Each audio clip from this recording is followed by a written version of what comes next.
그것만 지금 주로 강의를 하고 다니고 있습니다.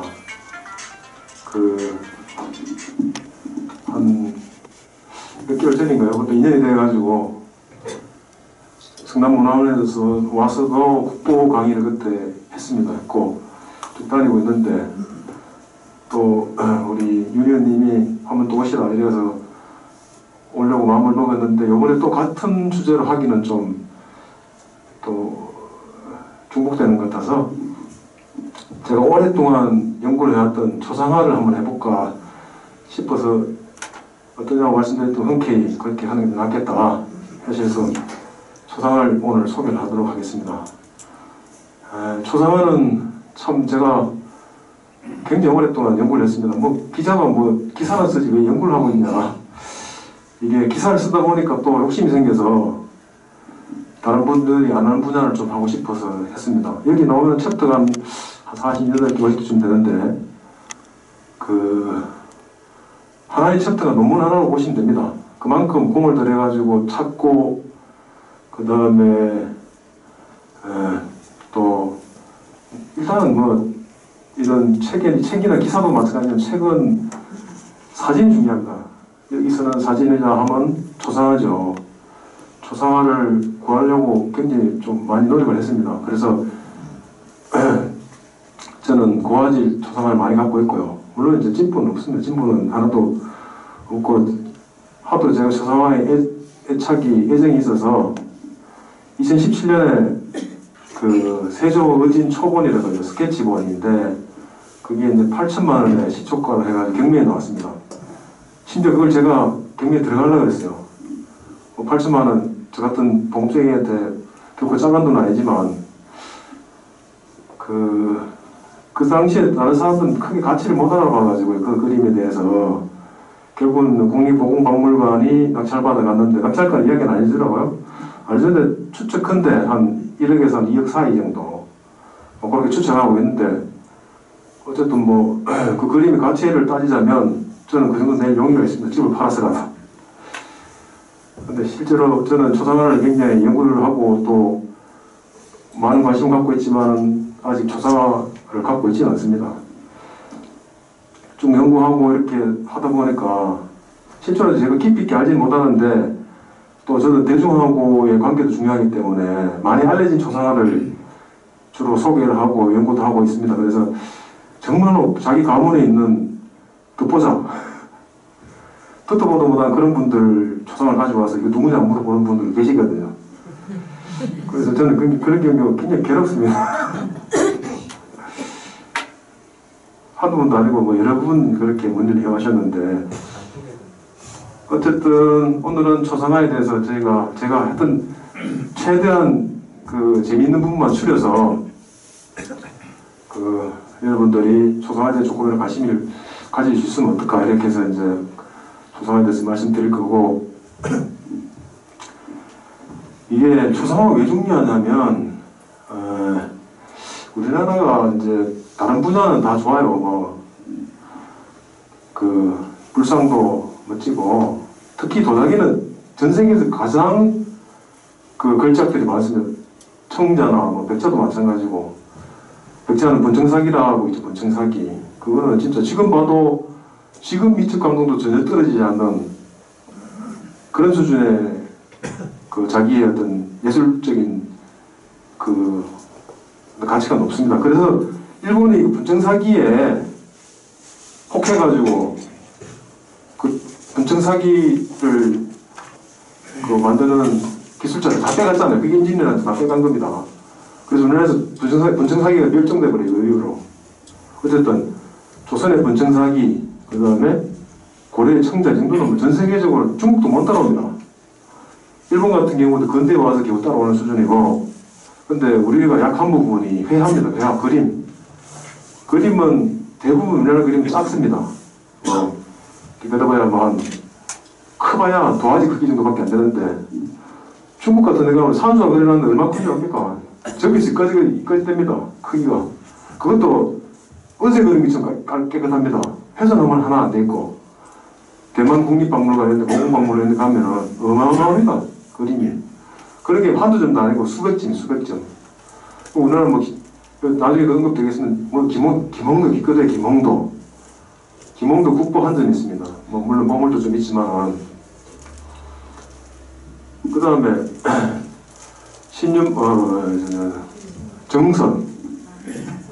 정선이 뭐 그 두 분이 우리나라에서 가장 뛰어난 화가라고 다들 평가를 하고 있고요.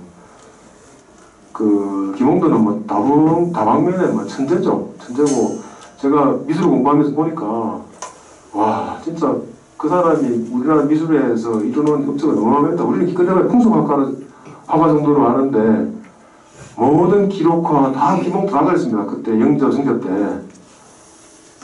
그 다음에 무슨 뭐 신선도라고 뭐 그런 부분도 있지만 인물화죠. 인물화도 어마어마하게 뛰어났고요. 뭐 또 심지어 불화까지 그랬습니다. 불화까지. 그런 정도 우수한 분인데도 그 사람 작품을 세계 무슨 뭐 조선 미술전 이런 갈 때 내놓으면 다 빠꾸 시킵니다. 이건 뭐 이런 걸 가져왔어. 만화를 가져왔어. 이렇게 이야기하거든요. 심지어 겸재정선도 그림이 멋지죠. 뭐 인왕제색도, 금강전도 뭐 그런 거 다 멋있는데 그거는 이제 우리 조선의 이제 경치를 그렸기 때문에 어떻게 보면 다른 사람들이 보기에는 그렇게 웅장하지 않습니다. 그래서 약간 조작해 보이는 느낌도 드는가 봐요. 그래서 이제 싫어하는데 중국이나 일본 같은 경우는 그런 부분이 앞서있는데 회화가 굉장히 빈약한데 그걸 보완해주는 게 조상화입니다. 조상화가 지금 그 A급이 우리 지금 뭐 회화 같은 경우 그림 같은 경우 꼽아보면은 한 10개 그 전문가들 10개 이상 못 꼽습니다. 우리나라 갖고 있는 거. 근데 조상화는 A급만 거의 한 수백 점 됩니다. 수천 점, 수백 점. 근데 제대로 평가 못 받고 있고.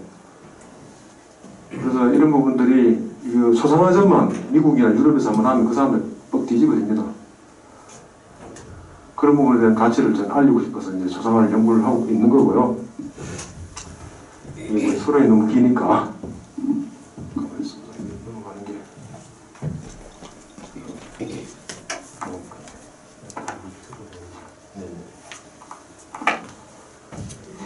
이 책은 보면은 뭐 안에 그림도 많습니다. 이거 그림도 굉장히 많고요. 이야기도 재밌는 이야기도 많고 예전에 냈던 글을 한 3분의 1 정도 드러내고 새로 이제 전면 개정판으로 이제 이 책을 2019년인가 뭐 18년인가 냈고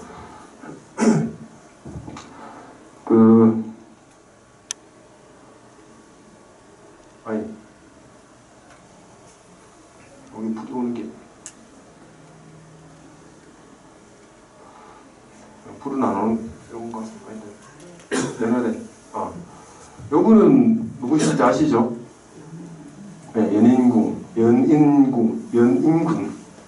이름이 발음이 이래 어려워가지고 옛날 분들은 발음 못하면 이름을 어렵게 짓습니다. 받침도 많고 이래요. 연인군입니다. 연인군은 그 영조의 왕자 시절의 얼굴인데 그 영조가 왕자 시절에 그 이제 잠재라 그러죠. 이제 사가로 나와 있었는데 그때 화가가 와서 그려준 겁니다. 그때 그림 그대로입니다. 이게 그대로 지금 보물이고요. 영조는 유일하게 그 2개의 초상화를 갖고 있습니다. 네, 노년 때 초상화 어진 하나 있고 10대 때 초상화 2개가 있습니다. 참 우리 조선 초상화 특히 어진 같은 경우 임금들은 다 알잖아요. 태정태세 문단세 다 아는 거잖아요. 또 조선은 기록이 풍부해가지고 일반 국민들도 왕에 대해서 상세하게 합니다. 상세하게. 근데 초상화 딱 있으면 얼마나 그 역사에 대해서 막 굉장히 생동감 있게 실감나게 느낄 수가 있잖아요. 그 신문에 글자만 빡빡하게 쓰면 바로 쉽게 안 들어옵니다. 근데 사진 하나 딱 있으면 대본에 확 눈길도 가고 이해도 빨리 되잖아요. 그것도 똑같은 게 그래서 제가 초상화를 하고 있는 이유이기도 합니다. 그래서 영조가 그런 가치 높은 의지를 그 두 개나 가고 있고, 의지는 별로 없거든요. 의지는 4개밖에 없습니다. 4개밖에 없는데, 그 중에 절반이 영조거고, 그 다음에 특히나 젊을 때, 그때 굉장히 불안한 시절 아닙니까? 경종 때 남인이 집권하고, 또 숙종 때도 한국이 계속 발생하면서 자기 주변에 있는 사람 다 죽어나가고, 그런 상황에서 언제 죽을지 모르는 그런 운명이었습니다. 영조는. 나중에 서인이 영조를 택해가지고 정치적 후원을 해가지고 어렵게 왕이 됐는데, 이때만 해도 언제 죽을지 모르는 그런 신세에 굉장히 위태위태한 하루하루를 보냈는 시절이거든요. 눈이 굉장히 불안하죠. 그런 어떤 정치적 배경이나 시대적인 역사를 갖다 여기 다 담고 있는 거예요, 소설에. 나중에 나오겠지만, 전신사조가 조선 초상화의 중요한 그 원칙 중에 하나거든요. 그게 뭔가, 아까 좀 말씀하셨지만, 틀 하나 틀려도 몇 개 안 돼, 초상화 에다 만들다시피, 그거뿐만 아니라 전신사조, 전은 전해주다, 신은 정신이거든요. 사조는 초상화라는 뜻입니다. 그래, 정신을, 내면 세계를 전해줘야 된단 말이에요, 초상화는. 그게 아니면은 초상화는 가치가 없다. 이 눈빛이 안 보여요, 눈빛에. 초조한 얼굴이 그대로 눈빛이 들어있잖아요. 나는 언제 사익 먹고 죽을지도 모르고, 내가 과연, 20살 넘어까지 목숨 부지할 수 있을까? 그 불안함이 눈빛이 다 들어있습니다. 그걸 화가가 놓치지 않고 그리는 거고요. 자, 우리는 눈에 딱 들어오는, 이순신 장군은 비어있고 온화하고 굉장히 인화명에 돈에 나오는 거니까요. 이순신 장군 옛날에 이순신 장군 얼마에 화폐 얼마에 나왔죠?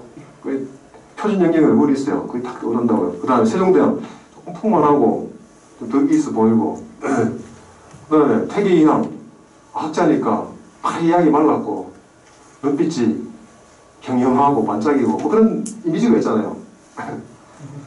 그런 이미지의 이인들이 과연 우리가 생각하는 초상화가 진짜일까?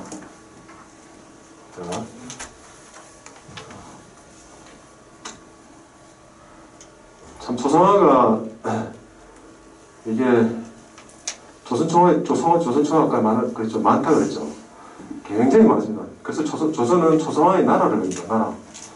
왜냐하면 옛날에 임금이 공을 세우면 공신들한테 뭐 줍니까? 집, 땅, 노비.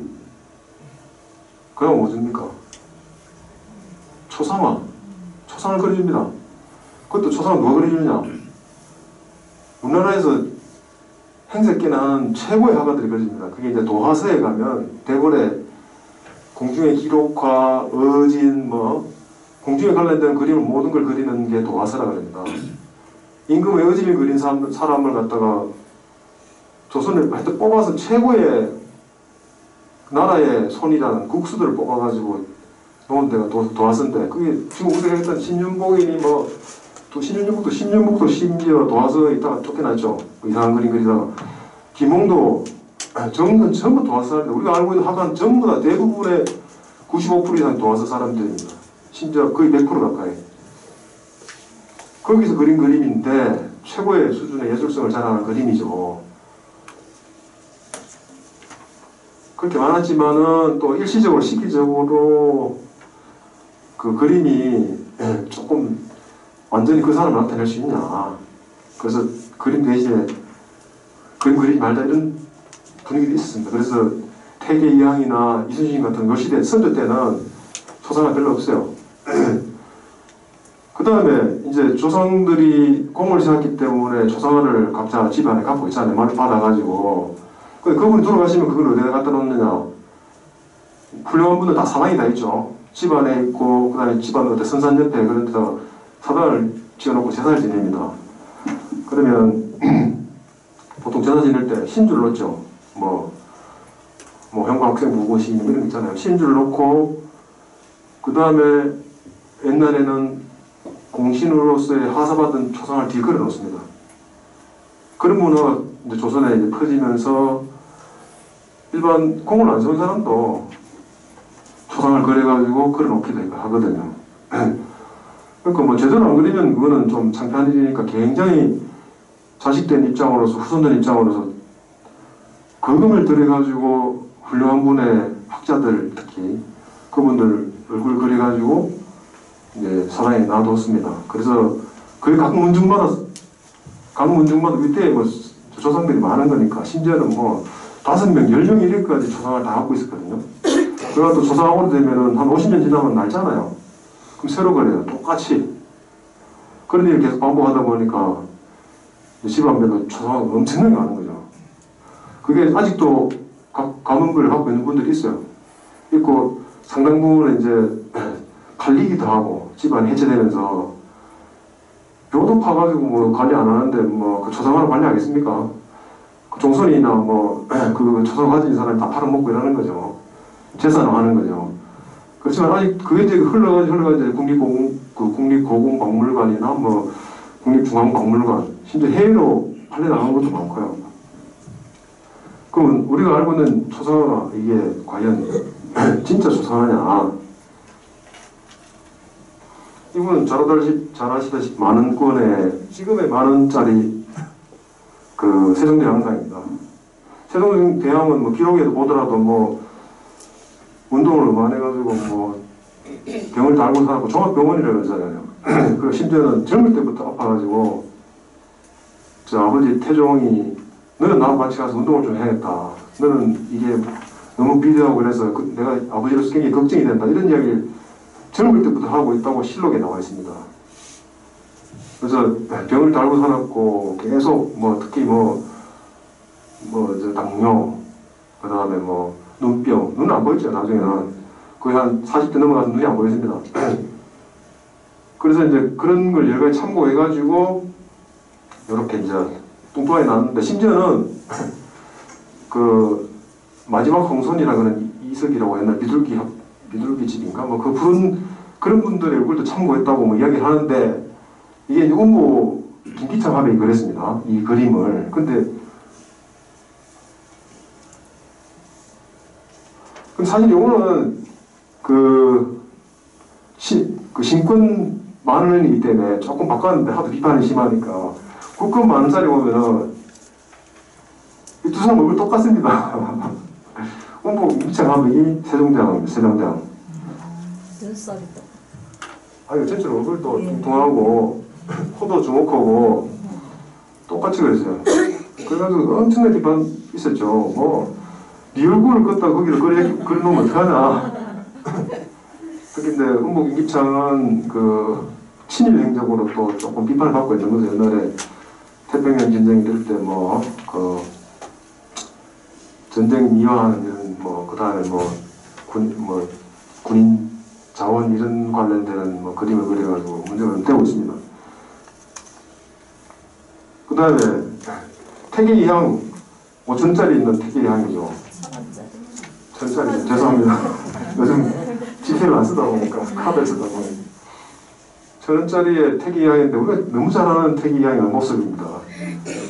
정말 저 정도 학자 같으면 뭐 여기에 걸맞게 생겼다 이렇게 이야기하지 않습니까? 태계이항에 참 이게 여러분 잘 모르지만 태계이항은 우리나라에서 그 주자학이라고 그 공자의 이론을 가져와가지고 이제 좀 관념화하고 이념화한 분들이 이제 송나라 시대에 주자, 정자 뭐 이런 분들이 이제 그걸 체계하는데 철학하는 것도 굉장히 어려워요. 사실은 주자학이나 뭐 정주학이나 정자학이나 주자학이라는 게 엄청나게 어렵습니다. 뭐 다 이해할 필요도 없고요. 지금 세상에 맞지도 않은 거니까. 그거를 고려시대 때 충선왕이라고 해요. 충선왕. 고려시대 때 충선왕이 원나라에다가 만권당이라고 그 독서당을 만들어가지고 송나라 주장을 받아서 거기서 연구를 합니다. 그래서 연구해가지고 그게 이제 나중에 안양을 통해가지고 고려로 들어오기도 하죠. 그 우리나라에서 주장이 꽃이 핍니다. 중국에서 없어진 학문인데, 그래서 지금 많은 분들은 주저하기 조선을 망쳤다 뭐 이런 이야기도 하죠. 그래서 주저하면 또 일본으로 흘러갑니다. 흘러가지고 뭐 일본에서는 자기 나름대로 좀 긍정적으로 해석을 해서 뭐 부국강병 뭐 이런 쪽으로 해석을 해서 뭐 나중에 결국은 뭐 일본의 군국주의로 이어지는 뭐 그런 역사적인 어떤 그런 게 있는데 어쨌든 주작에서 동방의 1인자라고 불렸던 사람이 이 사람입니다. 이 사람이 다 모든 걸 다 체계했어요, 주작을. 그래서 유명한 겁니다. 중국에서는 송나라 이후에 그게 끊어져 버렸어요. 아무도 안 봤어. 뭐 일부 조금 연구를 했지만. 근데 이제 쭉 한국에 넘어와서 이 사람이 이제 해가지고 이 사람이 만든 주사서 전료라는 책이 있는데 그 책을 일본 사람 너무 좋아해서 일본에서 거의 막 국가적으로 대간행을 합니다. 우리 저 팔만대장이처럼 그거 하듯이 만들듯이 무려 4번이나 그거를 국가의 사업으로 태계의 주작을 책으로 펴냅니다. 그럴 정도로 일본에서 태계의 영향력은 막강합니다. 근데 아까도 말씀드렸듯이 태계 시대에 그 초상을 안 그리는 분위기가 있었어요. 왜 그러냐면 이런 분들이 주장을 하는 거죠. 뭐 무슨 초상을 왜 그리냐. 딱 글자로 써가지고 딱 깔끔하게 하는 게 좋지. 초상은 사람은 똑같은 거냐. 충분히 그 신주로서 다 대체할 수 있다 이런 분위기 있어가지고 초상을 안 그렸어요. 그래 율곡도 초상은 없죠. 선조 때 다 초상은 거의 없습니다. 공신상 그때 만들 때 일부 있고 그것도 뭐 물론 강하게 못 넘어가가지고 공신상이니까 일부 있는데 선조 때 명종 때나 승종 때 주로 돌아가신 분들은 선조 때는 초상은 거의 없습니다. 이순신도 없잖아요. 근데 이분의 표준영령을 이제 표준영령이라는 하는 거는 왜 표준영령제도를 만들었냐? 1973년에 박정희 대통령이 이 사람도 뭐 이순신이고 저 사람도 이순신이고 저 사람도 이순신이고 막 대성명이 뭐 이렇게 막 헷갈려가 신문에 나오고 책에 나오고 이러니까 이게 뭐냐? 이 사람 이순신이냐? 또 이 사람 또 이순신이냐? 뭐 이 사람 세종대왕이네? 전혀 다른 많은 사람이 세종대왕이고 뚱뚱한 사람이 세종대왕이니까 아 가짜지만 그래도 좀 뭔가 국민도 혼란이 온다. 신문이나 뭐 언급할 때 활용할 수 있잖아요. 그걸 이제 이미지를 쓸 때 이런 걸 써서 해가지고 통일화시킨 겁니다. 표준영령제도라는 게. 그러면서 당대 대표적인 학자에게 그 요청을 의뢰를 해가지고 대표적인 얼굴을 만드는 거죠. 근데 태계 영정은 또 웃기는 거는 이분이 현초 이유태라는 그림 화가인데 이 얼굴 똑같이 얼굴입니다 이거. 그죠? 이것도 어마어마하게 비판이 뭐 하는 거야 도대체. 근데 또 이제 돈 많이 주고 그림을 그렸으니까 갖다 버리지도 못하고 결국은 표준영정을 채택을 해가지고 지금까지 잘 쓰고 있습니다. 근데 기록상 태계는 이렇게 안 생겼습니다. 절대 이렇게 안 생겼습니다. 오히려 뚱뚱하더라고요. 얼굴이 뚱뚱합니다. 이마가 이렇게 짱구. 제 책 읽어봤습니까? 와이프 했습니까?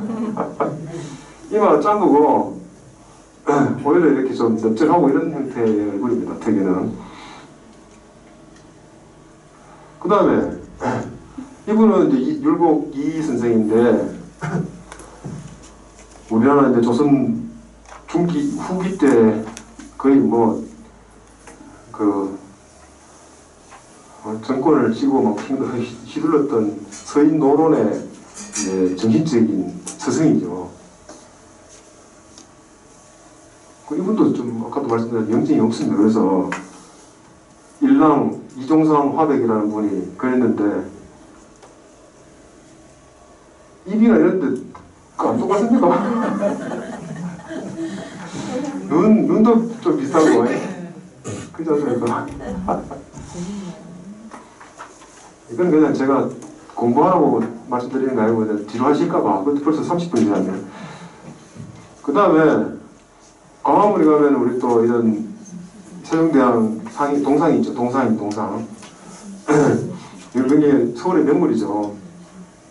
광화문 중간에 딱 버티고 있어가지고 참 대한민국 자존심이라고 생각할 수 있는 그런 아주 훌륭한 조각상입니다. 조각상이고 근데 그것도 뭐 이렇게 막 깨지고 뭐 이렇게 녹슬고 이래가지고 보수도 많이 했습니다. 그 짧은 시간 동안. 네. 근데 이것도 논란이 좀 있었습니다. 왜냐면 총학과 이제 서울대 교수인데 김세중 교수라고요. 그분 얼굴이 열성있습니다. 자세히 뜯어보면 얼굴이 좀 비슷해요. 네. 얼굴이 이분이 좀 특징이 있잖아요, 그죠? 입이나 이런 데 보면 좀 얼굴이 날카롭고 좀 약간 뭐랄까 좀 오밀조밀하게 생겼는데 이순신도 보면 좀 약간 전체적으로 오밀조밀합니다, 얼굴이. 약간 강한 미남형인데 이분도 약간 강한 인상의 미남형이잖아요, 그죠? 결국은 이게 초상화를 그리려고 해도 후손이 뭐 벌써 뭐 한 15대, 18대, 20대까지 내려오니까 그거는 뭐 후손의 얼굴이라는 게 의미가 없고 참고할 만한 내용도 없고 기록 같은 경우도 이 사람들은 일단은 기록을 찾아봐야 되거든요. 기록을 안 찾아보는 거야. 그 자기 이미 관련되는 뭐 이순신에 대해서 얼굴을 복원할 것 같으면 최소한 이순신 전문가들한테 좀 물어봐야 될 거 아닙니까? 그 다음에 그거라도 안 되면 초상화를 좀 아는 저한테라도 물어보든지. 기록이 다 나와 있습니다. 기록에 그 사람의 얼굴에 대한 기록을 많이 남겨놨기 때문에 그 기록을 참고해가지고 표준 영역을 만들어야 됩니다. 그래서 특히 이순신 장군 같은 경우는 월전 장우성이라는 분이 이제 나중에 언급할 텐데 그랬습니다. 표준 영역을 그랬는데 그분은 자기 얼굴을 그리진 않지만 너무나 온화하고 미남이고 그 표준 영역상 이순신 장군은 지금 와서 영화 배우해야 됩니다. 실제로 기록상의 어떤 그 이순신 장군에 대한 묘사는 그렇게 미남형은 아니거든요. 나중에 보여드리겠습니다만은 그 일제 말기만 해도 일제 초기에 조선 말기만 해도 전국에 이순신 사당이 많았어요. 특히 남해 쪽에 여수가 옛날에 그 전라 좌수영이 있던 데잖아요. 전라 좌수영이 있으면서 그 다음에 거기 이제 그 삼고 수군 통제영이 거기 또 설치가 됐었습니다. 그래서 이순신 장군과 여수와 뗄 수 없는 관계인데 거기에 사당이 2개 있었고 통영에도 사당이 있었고 그 다음에 현충사에 있잖아요. 아산 현충사. 전국에 사당이 많았어요. 근데 거기에 그 이순신 초상화가 있었는데 그거를 외국 그 화가가 와서 그렸습니다. 그 사진도 있어요. 보시면 저는 그게 진짜 진본이 아닐까, 진본에 가깝지 않을까 생각을 하고 있어요. 그럼 쭉 훑어보겠습니다. 임금의 초상화 아까 말씀드렸다시피 굉장히 귀합니다. 왜 귀하겠습니까? 그렇게 귀하게 따로 정각까지 마련해가지고 뭐 선원전이라 그런다든지 뭐 이름 좀 각각 있는데 대궐의 중심 구역에 크게 건물을 건립을 각 경복궁도 마찬가지, 창덕궁도 마찬가지 각 그 특수궁에도 있었습니다. 그래서 각 궁궐마다 중심에 큰 건물을 지어가지고 거기다가 초상을 뒀습니다. 그것도 한 번만 두는 게 아니고 여러 번을 그래가지고 뭐 정조도 8개가 있었고요. 어진이 뭐 태조 같은 경우는 뭐 거의 뭐 20점이 넘는 있었습니다. 어진이 어자 이게 뭐 임금 어자고 옛날에 초상화를 그리지 않고 진영, 상 이렇게 부르습니다. 그래서 임금의 진영이다. 그래서 어진이를 부르는데 근데 어떻게 됐습니까? 옛날에 초상화는 선조 이전에 초상화는 경복궁 선원전에 모셔져 있었죠. 근데 어떻게 됐습니까? 매군이 쳐들어온다니까 백성들이 쫓아 들어가가지고 경복궁에 난입을 해가지고 보물을 훔치면서 불을 태워버렸어요. 아마 건물을. 그러니까 선원전도 불에 탔고요. 선원전 안에는 그 아까운 초상화 다 탔습니다. 그러니까 그게 진짜 안타까운 거죠. 참. 그리고 막 진짜로 세종대왕이 우리가 뭐 그렇게 유명한 조선전기에 중기 이전에 임금의 초상화 임진을 하는데 화랑을 다 태워먹었습니다. 태워먹고. 그러니까 선조라는 사람은 물론 백성을 버리고 간 것도 잘못이지만 그렇게 신주같이 이렇게 막 귀하게 여기다 이런 것까지 다 태워먹었으니까 진짜 할 말 없는 임금입니다. 그리고 이제 운 좋게 태조나 세조 그 다음에 원종이라고 있는데, 원종, 그 인조의 아버지. 그걸 이제 나중에 추정해가지고 인종이라고 불렀는데, 정원군이라는 사람인데, 그 사람 같은 경우는 사당이 외부에 많았어요. 그 태조 위성기에는 그 각 지역별로 경주, 전주, 뭐 이러니까 중요도시에 사당을 다 지어가지고 거기다 모셔놨기 때문에 지금 우리가 태조 의진을 볼 수가 있는 겁니다. 그 다음에 세조도 경기도 광릉에 가면은 태조 사당이 있었어요. 광릉이 태조 무덤이죠. 그게 어떻게 해가지고 보존이 돼가 지금 우리가 태조 의진을 볼 수가 있는, 세조 의진을 볼 수가 있는 겁니다. 원종 의진도 원종이 이제 일찍 나와가지고 자기 사가에 살았으니까 사가에 그 개인적으로 이제 의진을 이제 초상을 보관했으니까 그래서 지금까지 남아오는 겁니다. 근데 이제 그렇게 오다가 그 50년대까지만 해도 우리나라의 초상화가 12명 임금에 24점이 있었습니다. 42점이. 12명 임금에 42점에 의진이 있었어요. 숙종, 우리 다 아는 숙종, 뭐 헌종, 정조, 뭐 이런 사람들. 조선 중기 이후에. 그걸 또 전쟁이 나니까 어떻게 됩니까? 부산으로 피난을 시켰죠. 부산의 동광동이라고 제가 있는 숙소 바로 앞에 있는 동네예요. 그 앞에 동네에 이제 용두산공원이라고 아시죠? 비추 튀어온 거. 용두산공원 이쪽에 여기가 동광동인데 거기 옛날에 부산 국악원이라고 있었어요. 그 창고에 우리나라 이제 주요 뭐 보물 같은 거 많이 갖다 놨는데 뭐 자기도 갖다 놓고 이랬는데 이런 초상을 거기서 같이 모아놨는데 1954년 크리스마스 다음날 12월 26일 동광동 일대 그 판자촌에 대화재가 납니다. 그래서 동광동 일대 주택 다 타버렸어요. 다 타버리면서 그 중간에 있는 국악원도 타버렸습니다. 도자기 내는 건 건졌어요. 근데 어진 42점을 다 태워먹었습니다. 다 태워먹고 그 중에 정말로 태조나 이런 어진 데는 밖에 있다 그랬죠. 그거 빼버리고 저기 뭐냐 영조 어진 2개, 그 다음 철정 어진 또 철정 어진 그 정도죠. 그거만 남아서 겨우 건졌어요. 그것도 옆에 반틈 붙어가지고 그런 상태고 그 지금 원본 그대로 보존되어 있습니다. 국립고궁박물관에 보존되어 있고요. 자, 임금의 어진 그럴 거예요. 조선 초상화의 기본 제작 정신입니다. 1호 불사 편시 타인. 한 가닥의 털이라도 갖다 사죠. 그죠? 갖지 아니하면 편시 곧 원래 편지 이렇게 편지 안 쓰는데 뭐 이렇게 옛날 써왔어요. 옛날 분들이 편시 곧 다른 사람이다. 그러니까 똑같이 그걸 핍진이라고 하는데 그 전문용어로 핍진 똑같이 그래. 똑같이 심지어는 우리가 털도 이렇게 뽀롱뽀롱 털도 그리고 태조 이성계 사진 보면 사마귀가 있습니다. 이마에 그 임금이 보고 자기 그 여진 보고 이마 이리 와봐 임마 이거 왜 그랬어 곤장 100대짜리 이럴 수도 있잖아요. 근데 그렇게 안 했다는 거죠. 심지어 철정 어진은 그 한국 사람들은 아주 극소수의 사람들이 이게 사시가 있어요. 사시 눈이 백도로 가는 거 있잖아요. 딴 데 쳐다보는 거. 철정 어진은 사시로 그려놨어요.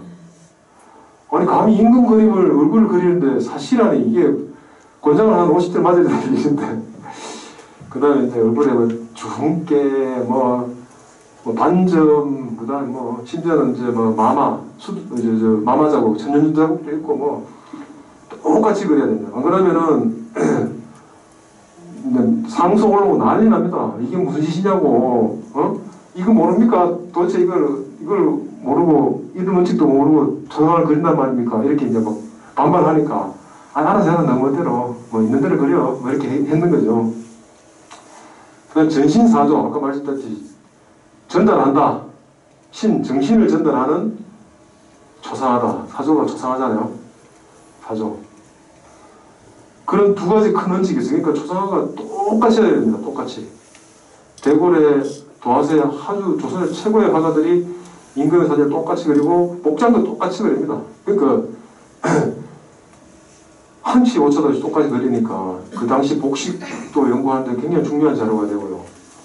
그 다음에 모자 뭐 이런 것도 그렇고 그 다음에 뭐 이런 자세 이제 그 초상화의 인물이 취한 자세 이런 것도 그 초상화를 보면은 시대를 알 수 있고 그 다음에 심지어는 그 인물의 어떤 그런 건강 상태. 건강 상태도 뭐 당연하죠. 뭐 그것도 알 수 있는 거죠.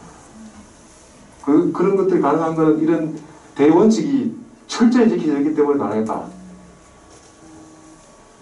이분은 이제 문화의 의진이 많이 없다고 했어요. 태조 의진하고 아까 전에 영조 누계 철종 의진하고 4개밖에 없어요. 근데 이제 이건 태조 의진. 제가 태조 의진 한 이만합니다. 이만한데 얼굴만 따로 이렇게 좀 당긴 거는 이렇게 생겼다고 보여드리기 위해서 이렇게 태조 의진을 당겼습니다. 요 이마에 사막이 있죠, 사막이. 굉장히 입술은 작은데 다부지고 이제 무인상이죠. 이런 분도 공부도 할 수 있지만 확실하게 장군 같은 느낌이 나죠. 오랜 기간 그 평생을 인생 후반기 전까지 전쟁터에서 누볐던 전쟁 영웅이니까 그런 어떤 자기의 전력들이 이력들이 얼굴에 나타납니다. 이제 이게 청룡포라 그래가지고 우리 골룡포 임금이 있는 골룡포가 유일하게 청색입니다. 중국에 청색이 없고 그 우리나라에도 청색이 없는데 태조 골룡포만 유일하게 청색입니다. 그래서 성종이 굉장히 궁금해했는 거죠. 왜 태조진이나 위에 계신 분들은 청룡표를 입혀놓으셨나? 신하들도 우리도 모르겠는데요. 이래 되는 거예요. 그래가지고 이제 나중에 자기들이 추측하고 결론 내리기로 우리나라는 뭐 천국이라고 그러나 천구영은 이런 것 듣다시피 동쪽에 그 푸른 국가다 이래가지고 푸른색이 우리 조선을 상징했다. 그래서 특별히 조선의 왕이다 그래서 푸른색을 입혔다. 뭐 이런 이야기도 자기들이 결론을 그렇게 내립니다. 그 다음에 의진 또 보면은 이분이 이제 유명한 영조입니다. 영조.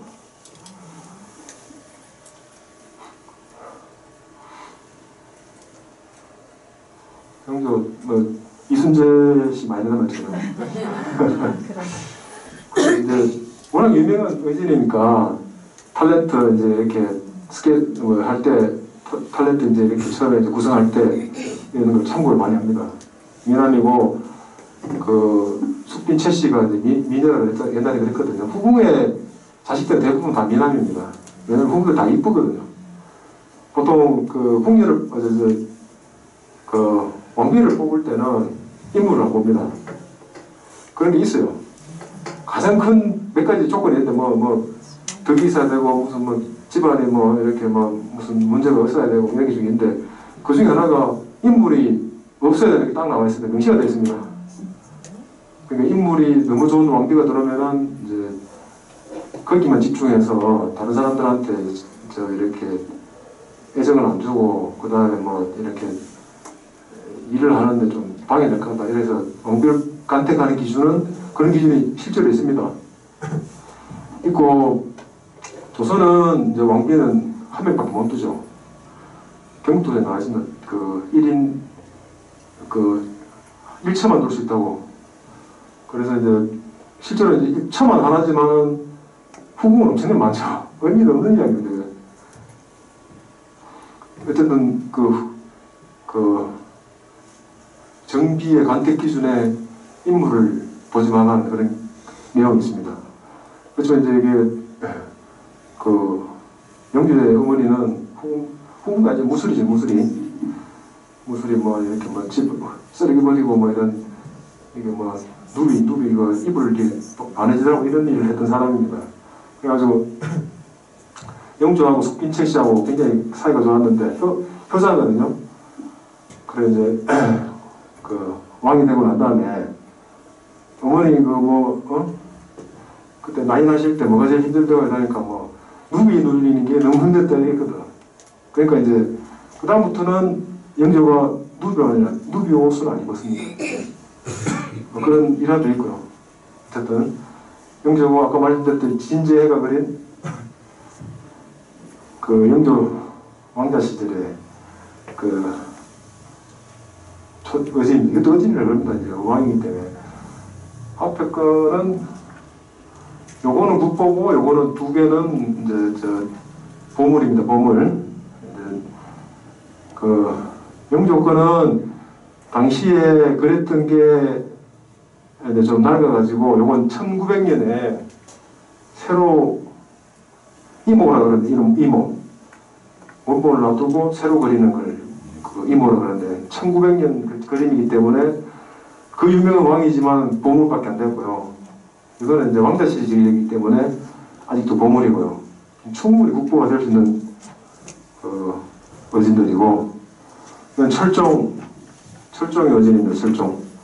아까 말씀드렸듯이 화재하는 흔적이 많죠, 그죠? 뒷부분 다 타버렸습니다. 타버렸고, 눈은 아까 말씀드렸다시피 사시로 표현되어 있습니다. 군복을 입고 있고요. 군복은 정조가 이제 군복 차림에 의지를 많이 남겼습니다. 정조가 그 자기 아버지가 있는 돌아가신 무덤이 있는 화성까지 이렇게 행차도 많이 하고 하면서 말 타고 군복 차림을 많이 다녔거든요. 그때 이후로 군복 차림 의진을 많이 결했습니다. 자기도 철종도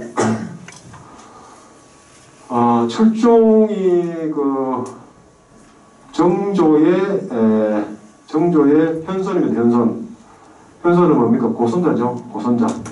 왜 손자에는 현손을 고조를 부르는데 밑에 손자는 왜 고손자를 안 그러냐? 현손은 밑에 있으니까 목불 고자를 쓰면 안 되잖아요, 그죠? 그래서 여러분들도 내 고손자 이런 얘기 하지 마시고 현손이라고 합니다. 현손. 이건 정조 현손이고, 그래서 굉장히 그 가게 사도세자의 후예들은 좀 사도세자의 후예들입니다. 사도세자의 후예들은 정조를 굉장히 이상적인 조상이며 왕으로 받들었습니다. 그래서 군복 차림을 많이 해서 이때는 그 안동 김씨들이 설칠 때입니다. 그래서 좀 이렇게 무력 행사를 하는 거죠. 이런 걸 내가 자기 권위를 내세우려고 그래서 군복을 차림을 하고 있고요.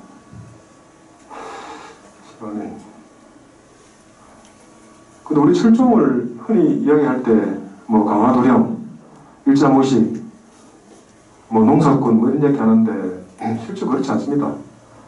그 사도세자의 증손이잖아요. 증손인데 그 철종의 형이 영모 사건이 연루가 됩니다. 그래서 연루되어 죽어요. 그 철종하고 뭐 그 일족들이 강화도로 추방되죠. 공이 15살 때 추방됩니다. 그 다음에 왕이 안동 김씨가 허수아비 왕을 내세우기 위해 물색을 하는데 철종이 좀 순하거든요. 뭐 정치를 발언 안 하고 구석에 박혀있는 이런 스타일이에요. 그 지목을 합니다. 죄를 망호를 삼자. 그 19살에 즉위를 하는데 강화도에 있는 시간은 4년밖에 안 됩니다. 그 전에 서울에 있을 때는 공부 열심히 했습니다. 그래서 이런 글도, 멋진 글도 써놨잖아요. 글자도 장중하고, 그 다음에 단아하죠. 국립중앙박물관에 있는 작품인데, 뭐, 뜻은 태평하고 아름다운 기운이 사람에게 누림이 있으니, 상서하고 밝고 환한 날이 오노 이르노니 이런 뜻이거든요. 그래서 좋은 뜻인데, 그래서 이제 철종은 성격이 너무 유순해요. 대창이 없어. 그래서 이제 왕이 올라와가지고 안동 김씨를 견제하게 해가지고 세도정치를 했던 안동 김씨를 견제하게 해가지고 뭐 그 세금을 정비하는 뭐 삼정, 이정, 청정을 설치하려고 그랬고, 그 다음에 가장 중요한 건 왕의 권위일성이 제일 중요하거든요. 그래서 자기 조상인 사도세자를 이제 자기 정조 보니까 사도세자를 왕으로 추존하는 그런 걸 추진하는데 다 실패합니다. 그러니까 이제 나중에 정치에 이제 염증이 생겨가지고 술이나 마시고 뭐 이렇게 하다가 일찍 이질로 죽어요, 이질로. 근데 우리가 이제 사두세자를 왕으로 생각하고 있잖아요. 장조라고 이렇게 조칭을 하는데 그건 정제도 뭐했습니다. 정제도 뭐했고 고성때 가서 그걸 이제 그 대한제국 세우면서 확 바꿔가지고 뭐 온갖 것 해가지고 지금 우리가 알고 있는 이런 형태의 그런 이제 명칭들이 다 생긴 겁니다. 이전까지도 뭐 하도 꽉 쥐고 있어가지고 뭐 분양 좋을 시들 뭐 또 안동김 시들 세도 정치를 펴가지고 아무것도 못했죠 왕들이. 어제는 여기까지고요. 그 다음에 요게 몇 년 전에 이제 아까 말씀드렸다시피 그 한 서울옥션 경매죠. 서울옥션에 경매에 출품돼가지고 화제를 모았던 이제 세조의 어진입니다. 이거는 물론 어진이 아까 말씀드렸다시피 여러 번 이모를 거치죠. 새로 그렸는데 이건 1935년에 이제 마지막 어진 화가라는 김은호, 이당 김은호라는 화가가 이제 그려가지고 갖고 있던 겁니다. 그래서 김은호가 죽고 난 다음에 없어져 버렸어요. 사라졌는데 거의 한 60년 만에 그때 이제 몇 년 전에 등장한 겁니다. 그래가지고 뭐 저 같은 경우는 뭐 그냥 기사도 쓰고 뭐 굉장히 흥분을 했습니다. 흥분했는데 이거 사야 되나 말아야 되나 하긴 제가 갖고 있으면 보관도 잘 못하겠죠. 뭐 비 왔을 때 뭐 비라도 맞으면 어떡합니까? 좀 뭐 곰팡이로 쓰면 큰일이니까 왜 잘 된 겁니다. 그런데 국가에서 보관하는 게 이거는 이제 얼굴을 쫙 당겨보면 이렇게 생겼습니다. 우리가 이제 저도 굉장히 재밌게 봤는데 그 관상 영화에 보면은 이제 이정재 칼집 쫙 입고 인상 딱 쓰고 다니잖아요. 그리고 내가 왕이 될 상인가 이렇게 얘기하고 하는데 그 주인공이 이리의 상이다, 늑대의 상이다 이렇게 이제 이야기를 하는데 늑대의 상이라는 게 영모의 상이 영모를 꾸미는 사람의 얼굴이 그 늑대상이라는 거기 이야기를 하죠. 근데 이 얼굴이 늑대상은 아닌 것 같은데 유순하고 좀 이렇게 좀 얼굴도 좀 부드럽고 그런 얼굴을 하고 있는 거죠. 수염도 없어요 별로. 그래서 혹시나 왕자 때 그 세조의 얼굴이 아닌가 막 그렇게 이제 우리들은 이해하고 있습니다. 또 하나의 또 다른 하나의 어진인데요. 요거만 하고 좀 한 10분 쉬었다가 하더라고요. 요거는 그 최근까지 누구의 상인지 잘 몰랐는데 기록을 하나 찾아냈습니다. 창덕궁 선원전에는 공신상을 한 어진이 두 점이 있다. 그게 뭔가 하면 아까 말씀 봤던 그 연인군 사진. 연인군 사진이 왕은 아닌데 어진으로 들어가 있으니까. 그런데 그 앞에 써놨어요. 연인군 초상이라고, 영이라고 상이라고 돼 있어요. 주인공인데 거기 이제 기록에 하나는 연인군이고 하나는 정원군이다. 이렇게 딱 돼 있거든요. 원종이다. 이렇게 돼 있어가지고 그 결국은 이제 이게 여기 이제 보통 여기다가 누군지 써놓거든요. 부탁을 했지만 이게 원종이다. 그렇게 이제 결론이 난 거죠. 원종은 뭐 여러분 아다시피 인조의 아버지입니다. 인조의 아버지고 이 사람은 선조의 아들이죠. 근데 이제 그 어쨌든 광해군이 그 뭐 이제 뭐 계모긴 하지만은 뭐 엄마를 쫓아내고 뭐 동생을 살해하고 광해군이 우리가 이제 좀 오해할 부분이 있는데 뭐 굉장히 뭐 우리가 잘못 평가했던 게 그걸 하는데 실제로 그렇지 않거든요. 정적을 막 우유고 다 죽였어요. 그리고 막 계속 그런 뭐 정치적인 사건을 갖다가 이제 만들고 국가가 굉장히 혼란했습니다. 광해군인데. 그리고 어쨌든 뭐 그걸 이제 빌미가 돼가지고 이제 조선의 두 번째 반란 사건이 일어나가지고 이제 성공하는 거죠. 그래서 정원군 같은 경우도 이제 자기 아들들이 있었는데 그 한 명이 강예군이 그 사주한 영모 사건에 휘말려 죽어요. 죽고 난 다음에 정원군은 그 아들 좋아했겠죠. 그러니까 그 뭐 아들 생각하면서 술을 마시고 살다가 병 걸리고 사시게 죽습니다. 그래 이제 죽었는데 어쨌든 그 인조는 그걸 다 봤잖아. 자기 형도 죽고 자기 아버지 죽고 이런 걸 봤기 때문에 반란군의 중종 같은 경우는 그게 떠밀려가지고 자기 도망갔어요. 그 반란군이 이제 막 오니까 자기도 죽인 줄 알고 중종은 도망갔거든요. 근데 하다 왕이 되는 케이스고 중종은 여기 정원군에 인조는 자기가 직접적으로 반란군에 참여해가지고 반란을 합니다. 자기 집안이 이렇게 광해군한테 워낙에 당했기 때문에 그 원수가 의해가지고. 근데 기록에 정원군에 대한 기록은 뭐 굉장히 미남이었다 이런 기록이 많습니다. 실제로 얼굴이 잘생겼어요. 좀 뚱뚱하긴 한데 뭐 영양 상태가 좋으니까 뭐 살집은 있겠죠. 그렇게 되고 실록에는 보면은 굉장히 뭐 잔인하고 행동이 방탕했다 뭐 이런 실록 기록도 있습니다. 자, 여기까지 하고 10분 쉬었다가 또 들어가겠습니다.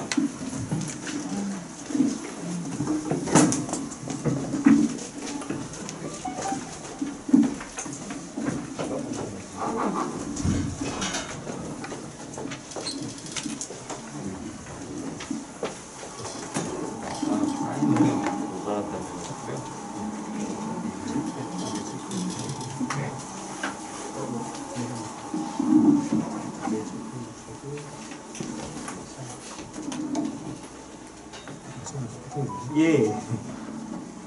아니,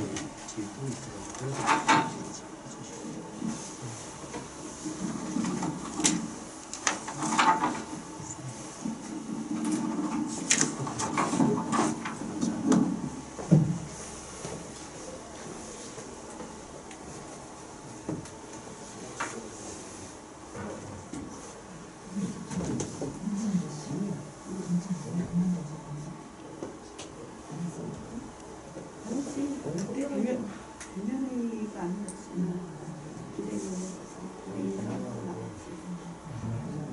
회장님이 들어가더라고요. 근데 어떻게 해야 되나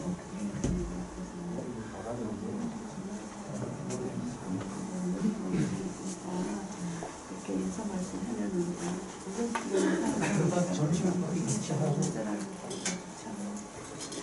그런 의견을 되게 궁금해지고 김학경 씨가 제40 마을에서 그냥 큰 나와서 이상원을 소개하고 2년 동안 그러고 동동에서도 6년 동안 이렇게 한 사람들은 같이 상세 없던 좀 나왔어. 이 부분 수납들이 포로가 되고 의병 모집하러 돌아다니다 이렇게 역사를 나같이 그 얘기했는데 아들을 또 이제 교수가 어디서 했더라고. 그래서 내가 회장님이 전화해서 내가 이런 식으로 실패해서 이렇게 아이 그럼 그냥 하나 전화했어요. 내가 해줘야지 그만큼 얘기해서 그냥 나가면 안 돼. 그냥 뭐 우리가 뭐 아무나 식으로 아니야. 아니야 이거 오래됐다. 오래됐다고 안 돼.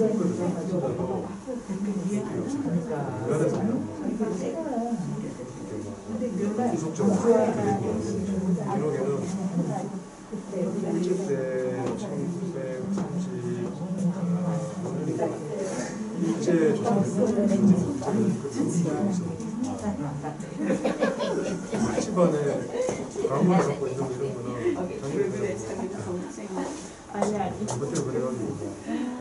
전부터 그래가지고 여신이가 8기가 나는 거야. 그래. 저거 활동적이시죠? 할때 우리 그때 한학기 같이 놀아가지고 그럼 알죠. 내가 집에 앉아가지고 맨날 머리 쓰다가 얼굴 알죠. 여기 살려갖고 맨날 저녁에 맨날 감으니까 하고 자가지고 그러니까 뒤에가 머리핀이 아이 뭐가 이뻐. 아니 그거가 여기가 살면서 나는 이거 너무 마음에 안 드는데 내가 아침에 아니야. 감을 수가 없어서 맨날 저녁에 감고 자는 거야. 아니야 그래도 뒤에를 이렇게 살려야 돼. 아무것도 안 하고 그냥 잠은 딱 들어가지고 그냥 그러고 와.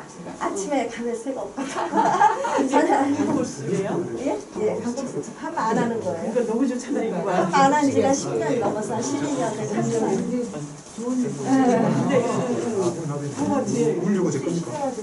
얼마 제 아침에 운전하고 오는데 그 이 도로에 그 차 이렇게 뭐 기차 그 뭐 이렇게 수리하는 데가 있나 봐. 거기가 불이 나가지고 막 연기가 막 이래서 오면서 막 탈출하면서 이렇게 들렸어. 불났더라고요. 그래서 보내서 내가 무슨 뭐를 하나 훈련하나 보니까 소방 그 저기서 그게 뭐 차 같은 거 밑에 오다가 빠지기 전에 막 뭐 그런 거 이렇게 제처럼 이런 거 뭐 그런 거 수리하는데 이제 거기 가가지고 막 소방 그 아저씨들 여기 옷 입고 막 입고 연기가 그일 때가 막 그러면 연기가 대단한 연기지. 글쎄 그래서 우회 물질 어디쯤에요? 어디쯤에? 이쪽에 그랬지. 그러니까 우리 빠지기 한 1km 전인가? 그래갖고 막 거기가 뽀얀 데가 나오면서 막 여기서 하더라고. 저 뒤에 여기 그러니까 제가 수서도로 그 타고 분당서 오는 거니까 이렇게 와서 여기 빠지기 전에. 분당에서 오세요? 네, 분당동. 아까 어디 사시는데? 분당동. 중앙공원 앞. 아, 그랬어요? 아, 저는 중앙공원 앞. 선생님은 그 성당을 그쪽 어디시던가? 나는 저기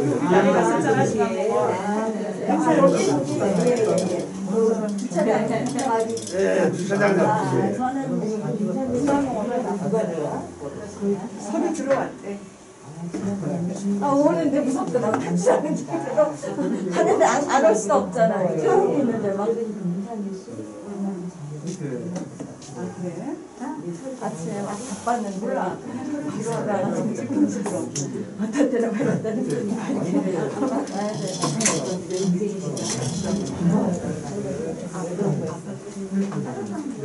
분당동성에서 가끔 가세요? 저 한 번도 안 가봤는데요. 저는 이쪽으로 오니까 제가 거기 안 가봤는데 거기 새로 졌잖아요. 그래서 만약에 강의를 시작하면 막 뭐 해보고 싶더라고요. 그쵸, 새로 생긴 거의 새로 져가지고 나 새로 짓고 안 가봤는데. 저 아니 그건 행정복지센터에 가봤어요. 가봤는데 2층에 이제 이거 있잖아요. 그런 게 뭐가 많아서 그 전에 보니까 거기가 드럼이 있더라고요. 드럼도 거기 있었어. 관광객이 영하고 다녀요. 저도 그렇지 하거든요.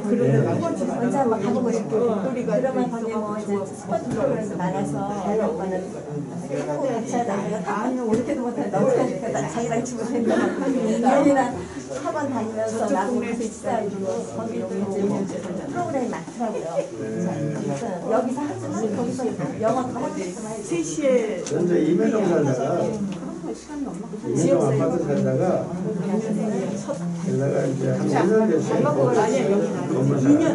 2년 3년 저는 양지마을 살다가 양지마을 분양받아서 살다가 지금 이쪽이 공원하고 서로 붙어서 그래갖고 오늘 거기 할아버지하고 밥 먹고 가. 밥 사주려고 왔어. 알았어 고마워. 나도 서로 갖고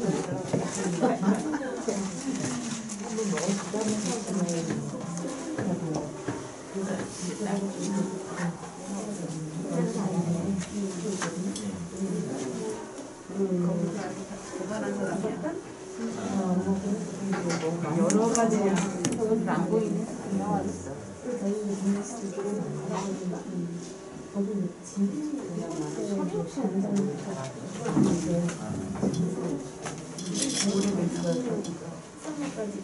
아니 분당에도 뭐 많은데요, 가지고.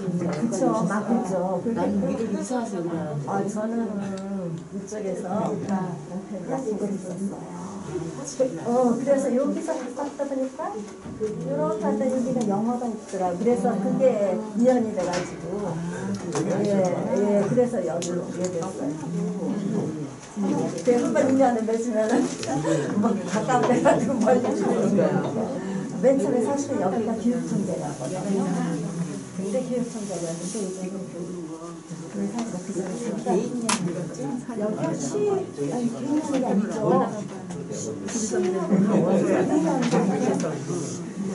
신천원 드시는 거 아니었어요? 예, 너무 좋은데요. 제가 이제 좀 뭐랄까 시간 잘 못 먹어서 간장에다가 식초를 때 그거를 넣어서 물 찍어 고기 같은 거 찍어 먹으면 괜찮을 것 같아요. 그거는요 밤만 따르셔갖고 예, 먹어봤어요. 맛이 강하면 아니 꿀그 생수 넣어서 근데 제가 입에 맞으면 그냥 아니 원래는요 색이 이쁘거든요.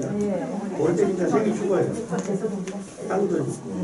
근데 제가 원래 간약 같은 것도 잘 못 먹고 쌍화탕 못 먹고 좀 아무리 몸에 좋아도 맛있지 않은 무슨 못 먹는 맞아요.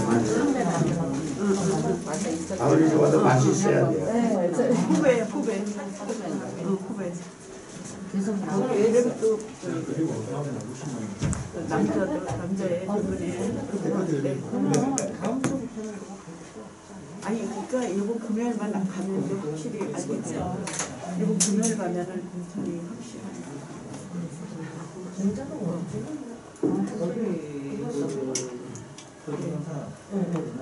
아니 그 어리실 때는 안 하고 국장님이 그걸 다 책임지는 거야. 부장한테 얘기하는 거지. 지금 옛날에 그 LG 율동공원에 며칠 전에 갔더니 너무 좋더라고요. 중앙공원은 많이 지고 율동공원이 좀 늦게 저는 지나요. 일동은 또 갖고 돌아요. 22일 날 이제 저는 율동공원 자주 가요.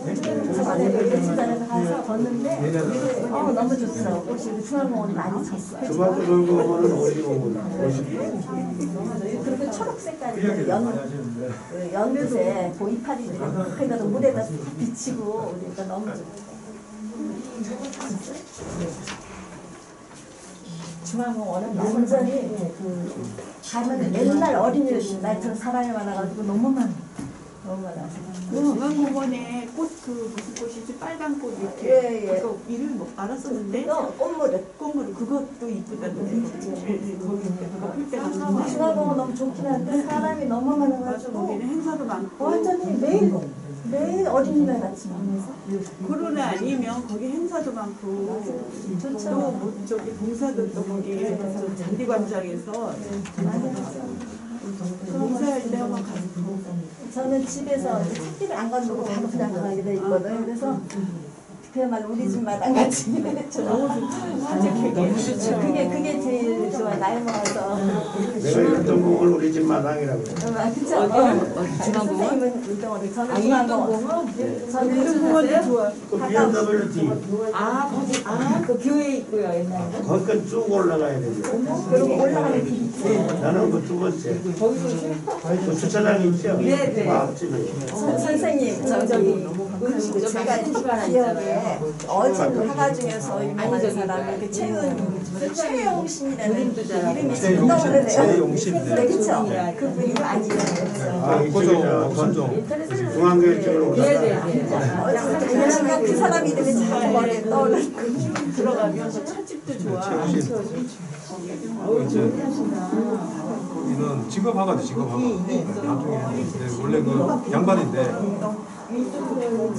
나중에 일제시대 때 나와가지고 초사 회사를 한 차려. 능선을 저 끝에서 그래서 갔다 그 오면 사람이 되게 많아서 최용신 그게 일과예요. 돈 안 들이는 정오가 있잖아.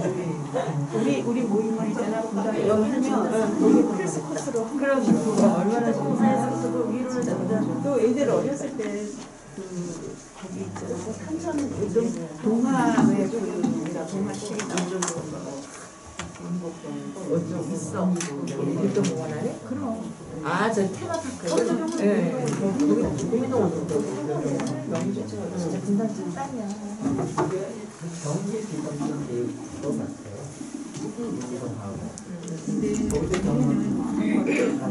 지금 한자는 진짜로 너무 없어요. 지금 그게 되어버렸어. 요거 원래 요즘 원래 이건 하나 있나? 그냥 근데 아까 전에 말씀하신 고 최용신은 우리나라 1호 초상화 전문 그 작가입니다. 초상화 그려준 작가인데 일제 말기에 일제 말기라기보다도 이제 대한제국 때 그 의진을 고종하고 순종 의진을 그렸다가 나중에 자기 그 소질이 있으니까 그걸 제주로 활용해가지고 초상화 상점을 차려서 초상화를 계속 그렸습니다. 그래서 뭐 독립기사들 많이 그려주고, 근데 지방에 그 특히 이제 호남 쪽에 전라도 쪽에 그쪽에 이제 양반들 뭐 주요 학자들 이런 사람 많이 그렸죠. 최용신 맞습니다. 네. 그냥 시간이 많지 않은 관계로 간단하게 사진만 보는 식으로 간단히 설명하고 이렇게 넘어가도록 하겠습니다. 원조 정원군의 의진입니다. 전부 다 이런 왕 관련된 의진은 국립고궁박물관에서 소장하고 있고 가끔씩 전시회 합니다. 가시면 뭐 볼 기회가 있고요.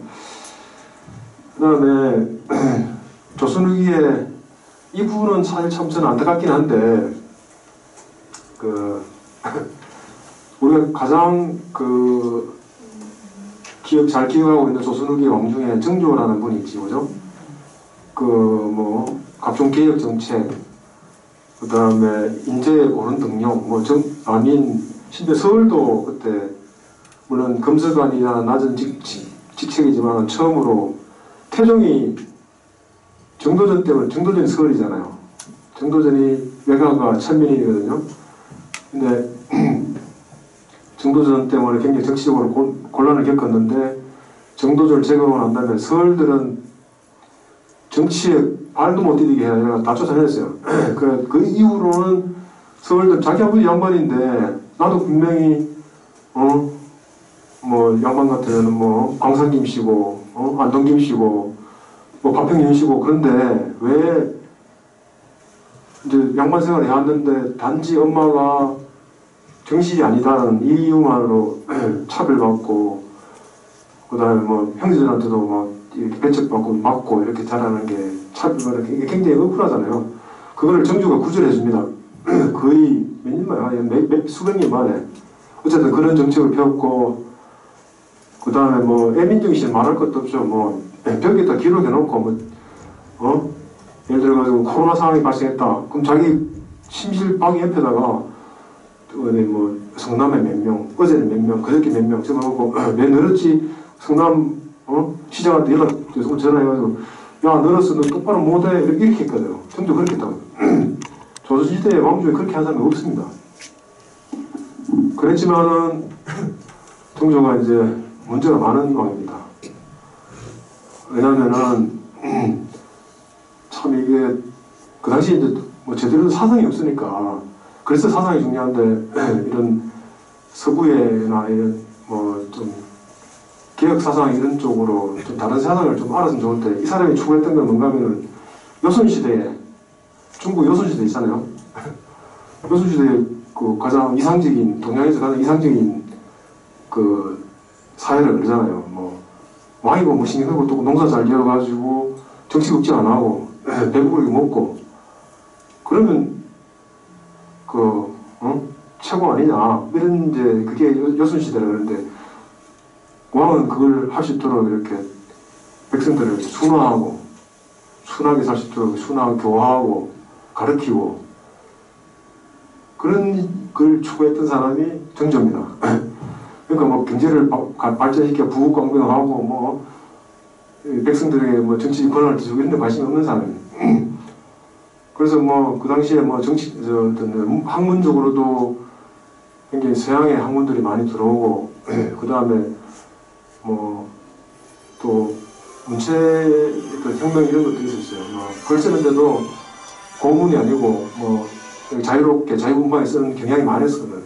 유명한 게 박지원의 열알 이런 거 있잖아요. 근데 그거 다 금지시켜버렸어요. 서학 철폐, 서학 모델 다 책가져가 불태우고 그 다음에 문체 반정걸 해가지고 방송 시대로 다시 돌아가자. 그러니까 굉장히 사상적으로 보수적인 사람이죠. 오히려 정조라는 이런 훌륭한 사람이 안 나와가지고 조선이 이쯤에서 박살 나가서 밀란이 일어나든지 뭐 혁명이 일어나서 깨졌으면은 오히려 또 뭐라 이건 조선의 수명을 더 조금 연기시키는 그런 역할을 했던 분이거든요.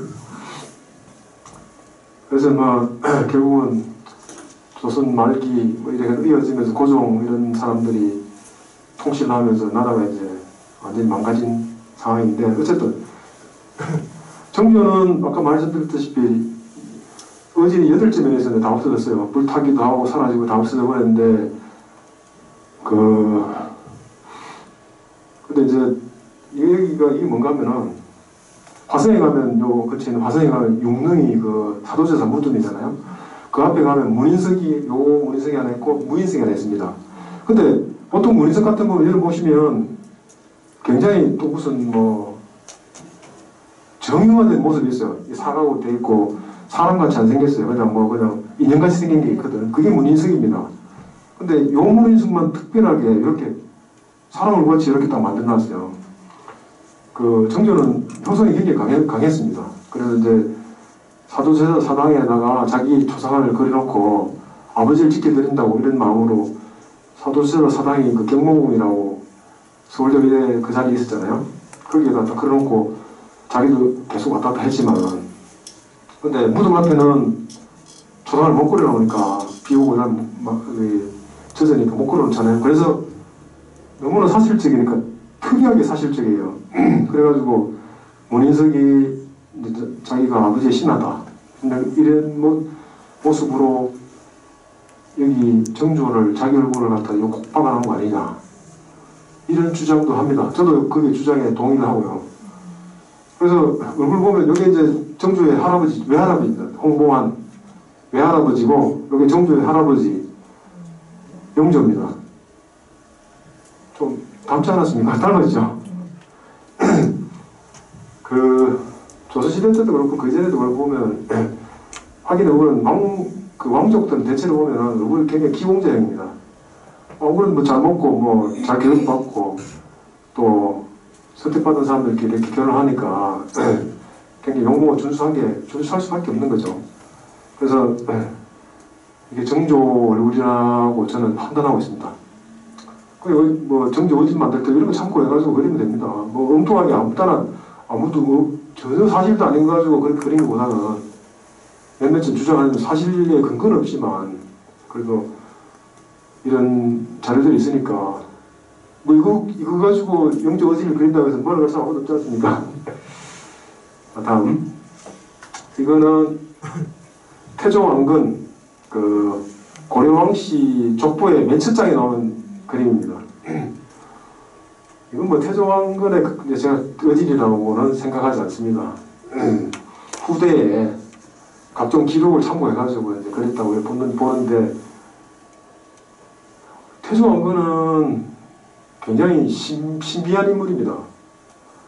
그 태조왕건의 할아버지는 여러분 잘 아는 작재건이라는 작재건. 그건 뭐 기록이 고려사에 다 나와 있으니까 태조왕건의 아버지는 용건이고 그다음 왕건인데 작재건 이전에 계보가 없습니다. 조상이 없어요. 고려사에 안 나옵니다. 갑자기 엉뚱하게 모기로 가가지고 작재건의 어머니 이야기 나옵니다. 쭉 올라가면서 그런 이야기 쭉 나오고 부계로 옛날에 부계를 따졌잖아요. 부계 위로는 없어요. 작재건 위로. 그래서 이 사람들 왜 이렇게 이제 계속 그렇게 이제 의문을 이렇게 하는데 작재건 고려사에 보면 작재건이 용왕에 따라 결혼한다고 이렇게 나와 있어요. 용왕의 딸은 아시다시피 용이죠. 용의 딸이니까 고려왕 시대는 뭐 용의 얼굴을 하고 있다 뭐 이렇게 뭐 계단에 비늘도 나 있다 이런 얘기 하는데 이 그림은 그런 주장이나 기록에 충실한 얼굴 형태입니다. 용같이 생겼죠. 길쭉하게 생겨가지고 뭐 우글우글하고 눈도 좀 용의 형상을 하고 있는 이런 그림인데 그러면 선생님 마스크 그럴까요? 저는 이미 코로나를 한 2달 전에 알았기 때문에 네. 그 작재근은 그 고구려가 아니 고려가 고구려를 계승합니다. 이름도 보면 똑같지 않습니까? 고려나 고구려 발음상의 문제인데 한자를 표기하는 방식인데 실제로 발음하는 방식이 똑같거든요. 옛날 고구려는 그 당시에 그 동북 지역의 발음을 이제 한자로 옮긴 게 고구려고 그거를 또 한자 형태로 바꾼 게 고려니까 두 개는 같은 말이거든요. 뭐 고리, 구리 뭐 이런 그 당시에 그 지역의 말을 다 한자 옮긴 거거든요. 그래 국명을 계승을 하고 그다음 우리는 고구려의 계승자다 후손이다 이렇게 공식적으로 천명을 하고 그렇게 하거든요. 왜 그렇게 했느냐? 그게 이제 우리 연구를 해보니까 작재근의 아버지는 당나라 사람이다. 근데 당나라 사람인데 굉장히 대선단을 그리는 부호였다. 그래가지고 이제 한반도 북부하고 교역을 하면서 불을 축적하고 했겠죠. 하면서 예성강 쪽으로 흘러 들어와서 그쪽에 좀 거주하면서 뭐 첩이나 뭐 이런 게 있을 수도 있겠죠. 그래서 애가 생겼는데 그게 작재근이다. 그러면 당나라 상인인데 이 사람은 출신이 어디 출신이냐? 고구려 멸망하고 고구려 사람들이 대거 당나라로 넘어가잖아요. 실제로 가가지고 거기 가서 정치적으로도 성공한 사람이 많고 경제적으로 성공한 사람도 굉장히 많았습니다. 이정기 같은 사람은 거의 한쪽에 차지해가지고 자기 왕처럼 군림을 했었죠. 그래서 이 왕건이 고구려를 계승한 거는 자기가 고구려 사람이기 때문에 고구려 사람 후손이기 때문에 고구려를 계승했다. 그래서 작재근의 아버지는 제당 고구려의 후예인 상인이다. 대상인이다. 이렇게 이제 우리가 추정을 합니다. 그러니까 그게 기록이 없어요. 그걸 밝힐 수 없는 거죠. 당나라 사람이랑 밝힐 수 없는 거잖아요. 그래서 그건 특자를 해가지고 언급을 안 합니다. 고려사에. 어쨌든 이제 왕의 후손이라는 용왕의 후손이라는 그런 걸 이미지 때문에 그렸고 실제로는 제4대 그 고려 제4대는 임금 광종입니다. 그 왕건의 셋째 아들인데 왕건이 죽고 난 다음에 왕건 추승 사업을 어마어마하게 벌입니다. 그러면서 동상을 하나 제작하거든요. 동상을 제작하는데 그게 왕건릉에서 동상이 발견됐어요. 요겁니다. 옛날에는 여기 이제 색깔이 조금 나와 있는 흔적이 있어요. 그래서 이제 뭐 색칠도 하고 얼굴에 실제로 옷도 입혔을 거라고 이렇게 추정을 합니다. 그래가지고 왕건 사당에 이제 이렇게 뒀었는데 그걸 이승기가 보고 이승기인지 기록의 실록을 좀 정확하게 하긴 하는데 조선 초기 왕이 태종일 것 같습니다. 태종이 저거 뭐야 그냥 왕건등에다 갖다 파묻어 이렇게 파묻었다고 이렇게 기록이 나와요. 그래서 이제 사당은 없어지고 왕건등에서 이게 1990 몇 년인가 이게 이제 거기서 발굴을 해가지고 찾아냅니다. 지금 북한에 있습니다. 북한에 있고 한국에도 그 서로 교류차, 문화 교류차 한국에 와서 전시를 한번 했습니다. 그때 찍은 사진이고요. 요게 아들이 만든 동상이니까 자기 아버지하고 비슷하게 얼굴 생겼겠죠. 그래서 이게 왕건의 그 실제 얼굴이 거의 확실합니다. 왕건이 이렇게 생겼습니다. 이렇게 생긴 게 아니고. 완전 다른. 네.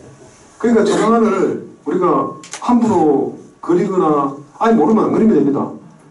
함부로 그리거나 믿으면 안 됩니다. 다른 자료하고 비교해보면 너무 틀려요. 다 왕건이고 그 다음에 이분은 여기 이제 수염이 이렇게 잘 나와 있고 얼굴이 두툼하고 눈이 좀 트였습니다. 이분은 이건 뭔가 하면 1917년에 찍은 유리건판 사진을 확대한 겁니다. 유리건판 같으면 이제 일제시대 때 사진의 한 종류입니다.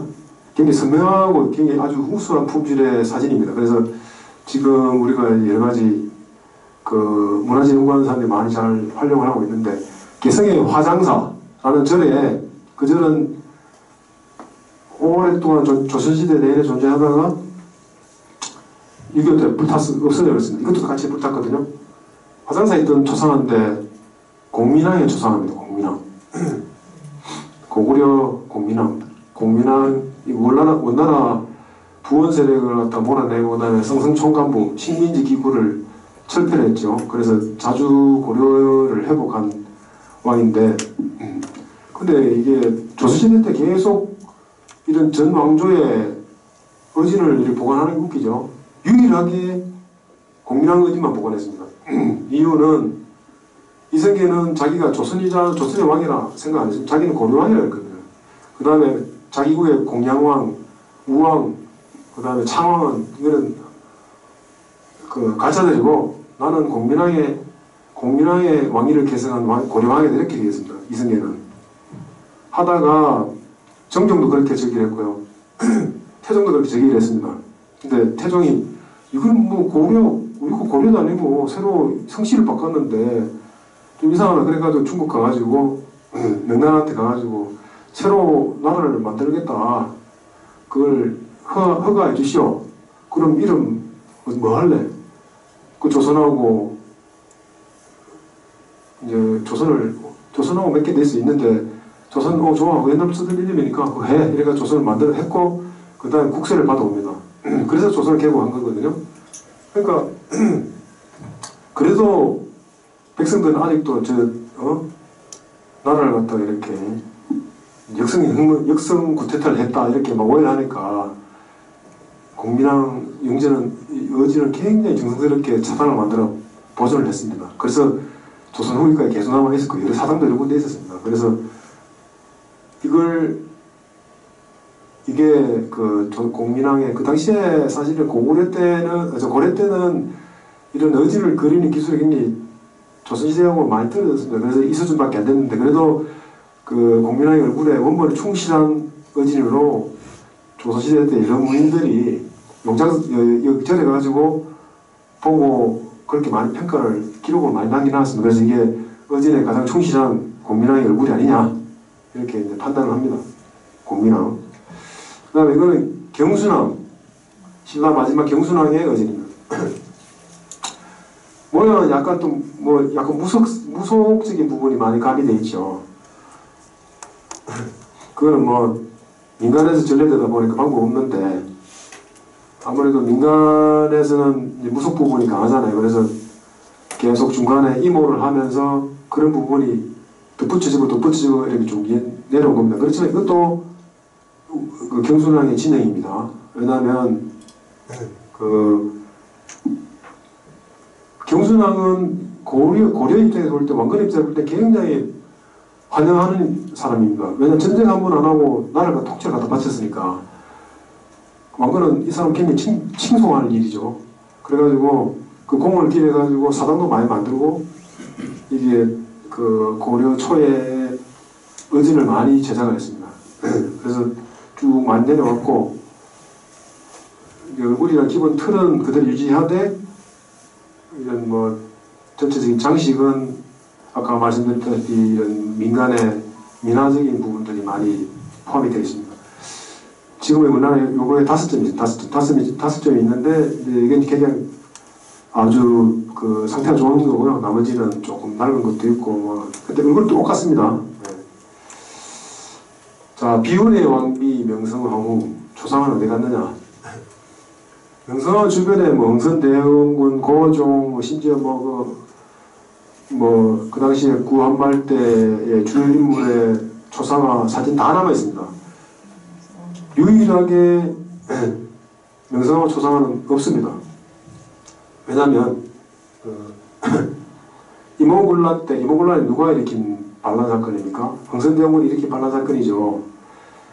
그 목적은 민씨 일족들을 착살하게 해가지고 이렇게 그 99인들 동원해가지고 이렇게 반란 사건입니다. 그때 명성황후가 대구를 빠져나가서 유모에 엎혀가지고 가마를 타고 강을 건너고 도망쳐서 야방에 도망쳐가지고 충청북도까지 도망갑니다.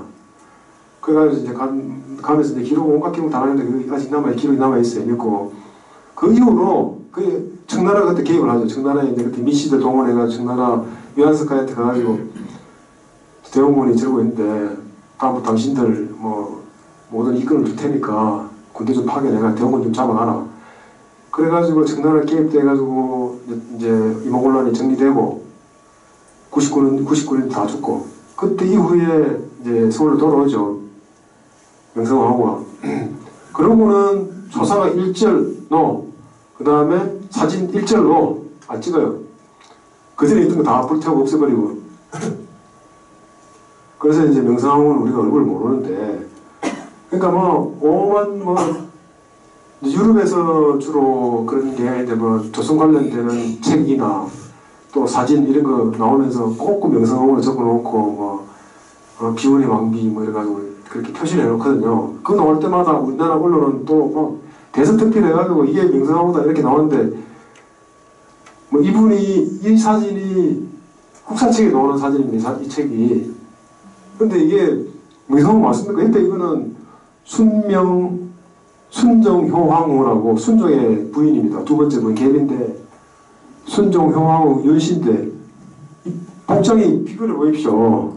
이게 왕비 복장입니까? 이게 정복이거든요. 물론 왕비도 편복이 있어요. 그 실내에서 입는 옷은 한복하고 비슷하게 비단으로 된 옷을 입는데 이런 예식 같은 거 있을 때는 이렇게 차려입습니다. 차려입는데 이거는 그것도 대충 그냥 성장을 한 형태인데 차려입은 옷인데 비교가 안 되죠. 이건 아무리 높게 봐도 그냥 상공 정도밖에 안 되는 복장입니다. 그 다음에 요런 사진도 많이 나왔죠. 이것도 뭐 민비다 이래가 나왔고 이것도 뭐 민비다 많이 나왔는데 앞에 그 사진은 복장은 앞에가 똑같은 거고 이것도 보십시오. 이게 무슨 뭐 왕비의 일국의 왕비의 복장이 아니죠. 이거는 뭐 하여튼 뭐 제가 잘 모르는 제가 복식기에도 잘 모르는 제가 봐도 이거는 아닌데 한동안 이것도 명성황후라고 이렇게 많은 그 오해를 많이 사는 사진이고요. 그 다음에 요거는 이승만의 1910년에 이승만이 그 쓴 책에 나오는 명성황후 사진입니다. 제 어릴 때는 사회책 이런데 이 사진이 명성황후 사진이 나왔어요. 나왔는데 어느 순간부터 사라져버렸는데 이제 신문에 뭐 다른 사진들이 많이 공개되니까 이게 사라져버렸는데 제가 도서관을 막 자꾸 뒤지다가 이 사진을 찾아냈어요. 근데 이 사진은 이 사진 똑같죠? 같은 사진입니다. 요 주름 보면은 요 큰 주름 같은 사진인데 왜 얼굴이 다르냐? 이거 흑백을 이렇게 출판하다 보니까 출판 기술이 떨어져야 얼굴이 좀 모양이 다른데 옷주름을 보면 똑같아요. 같은 사진이거든요. 근데 이승만은 1910년에 이 책을 내면서 1912년인가 15년에 세 번 이 책을 계속 개정판 냅니다. 개정판 내는데 이승만 아시다시피 그때 뭐 매일신문 사장 그 다음에 뭐 언론사 사장을 많이 했어요. 많이 하고 심지어는 그 정부에 들어가가지고 뭐 관리직도 했고요. 미국 유학 가기 전에 했는데 독립협회 이사도 했고 하는데 이 책을 모두가 공유를 했겠죠. 그 당시에 이제 지배계층이 있던 뭐 식자들이 공유를 했을 텐데 다음번 개정판 낼 때는 이걸 고치지 않았어요. 세 번째 낼 때도 안 고쳤어요. 그럼 이 사진이 명성황후 맞다는 이야기거든. 많이 틀리면은 이승만도 명성황후를 알고 있었을 거고 그 다음에 독립협회나 신문에 관계하거나 하는 사람들이 이 책을 접했던 그 당시에 지도층 인사들은 이거 명성황후 사진 아닌데 왜 명성황후 사진을 박아놨냐 빼라 이렇게 했을 텐데 세 번이나 개정하는 동안 그대로 이 사진이 실려 있습니다. 그래서 이 사진은 명성황후 사진이 맞고요. 그 다음에 그 원본 사진이 요겁니다. 제가 찾아냈습니다. 그래서 여기 명성황후 사진이 100% 확실합니다. 지금 뭐 사진이 뭐 유튜브나 뭐 이런 거 믿을 것도 못 되지만 뭐 역사와 관련된 유튜브 하는 사람들이 이걸 그냥 기정사실로 해가지고 요즘은 명성이라고 이렇게 하고 자기들 하더라고요. 뭐 그건 뭐 개인 사정이니까. 어쨌든 저는 단연간 초상화를 연구한 입장에서 이건 명성 사진이 100% 맞고요.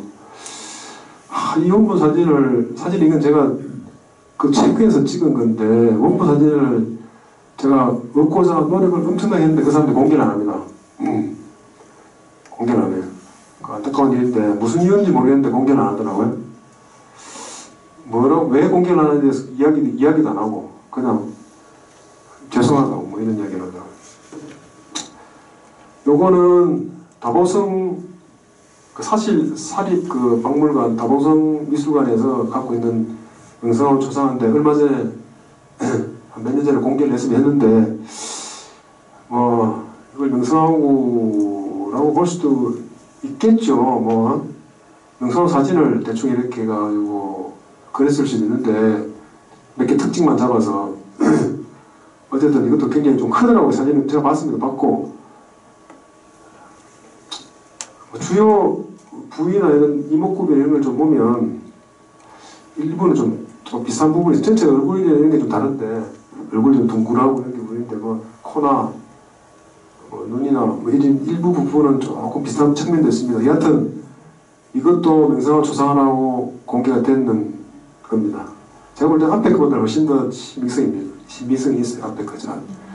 뒤 실제로 보면 또 뒤에도 민씨 뭐라고 써져 있습니다. 민씨 부인이라고 써있다고 추정되는데 밑에 민자에 씨 부인은 빡빡 문질러를 지웠어요. 민자는 확실하게 보입니다. 민자는. 그래서 이제 추정 근데 내자니까 민씨 부인 아니냐 그렇게 이제 추정을 했는데 이거는 그 명성황후를 그렸을 수 있는데 충실하진 않다. 그냥 뭐 몇 개 특징만 잡아가지고 그랬다 이렇게 저는 생각을 하고 있습니다. 근데 아까 처음에 이야기했던 뭐 위인들이 사실 얼굴이 많이 없습니다. 그래서 이제 이거 아까 말씀드린 월전 장우성 화백 이런 이순신 장군 표준 영정인데 월전 장우성 화백도 그 친일 행위가 이제 문제가 되고 있죠. 그래서 이순신 장군 표준 영정만 새로 그려보자 이렇게 논의가 있습니다. 그래서 예산도 지금 반영되어 있는데 아마 그리는 작업을 하고 있을 겁니다. 이제 새로 그려지는 이순신 장군 얼굴은 이거하고 전혀 다른 얼굴이 될 겁니다. 아마. 제가 그리라 그랬습니다. 이걸 하나로 그려봐라. 다른 사람은 모르겠는데 이순신 장군 얼굴은 제대로 한번 복원해봐라 이렇게 해가지고 그 칼럼도 쓰고 이러니까 그렇게 하겠다고 해가지고 지금 예산 반영해서 하고 있는데 또 일각에서는 혼란 제기한다고 또 뭐 하지 말라고 주장하는 사람도 있습니다. 그래도 뭐 한 개 정도만 해보라 이거죠. 한 개만. 요거는 이상범 화백이 1930년대 그린 이순신 장군 초상이고요. 요거는 아까 김은호 그 마지막 의진화가 김은호 그린 이순신 장군 얼굴입니다. 각자 다 달라요. 다르고 뭐 자기 뭐 생각나는 대로 그린 거니까요.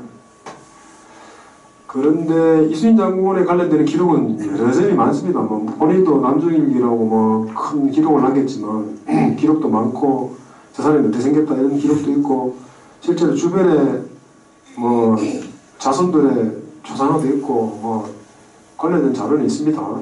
첫 번째 충무공 이순신상 그 부산의 동아대 박물관이 처음에 이제 개교되면서 그때 1950년대인가 그렇습니다. 그때 그 총장이 이제 시중에 골동품상이 흘러나오는 걸 낚아채듯이 구입한 이순신 장군 상인데 1800년대 말에 이제 만들어졌을 거라 추정되는 상입니다. 뭐 이제 그때 팔았던 사람은 이순신 장군 따라다니는 승려가 그때 이순신 장군 부대에 이제 성군이 많았잖아요. 승려가 그래가지고 계속 이렇게 절에 모셨는 게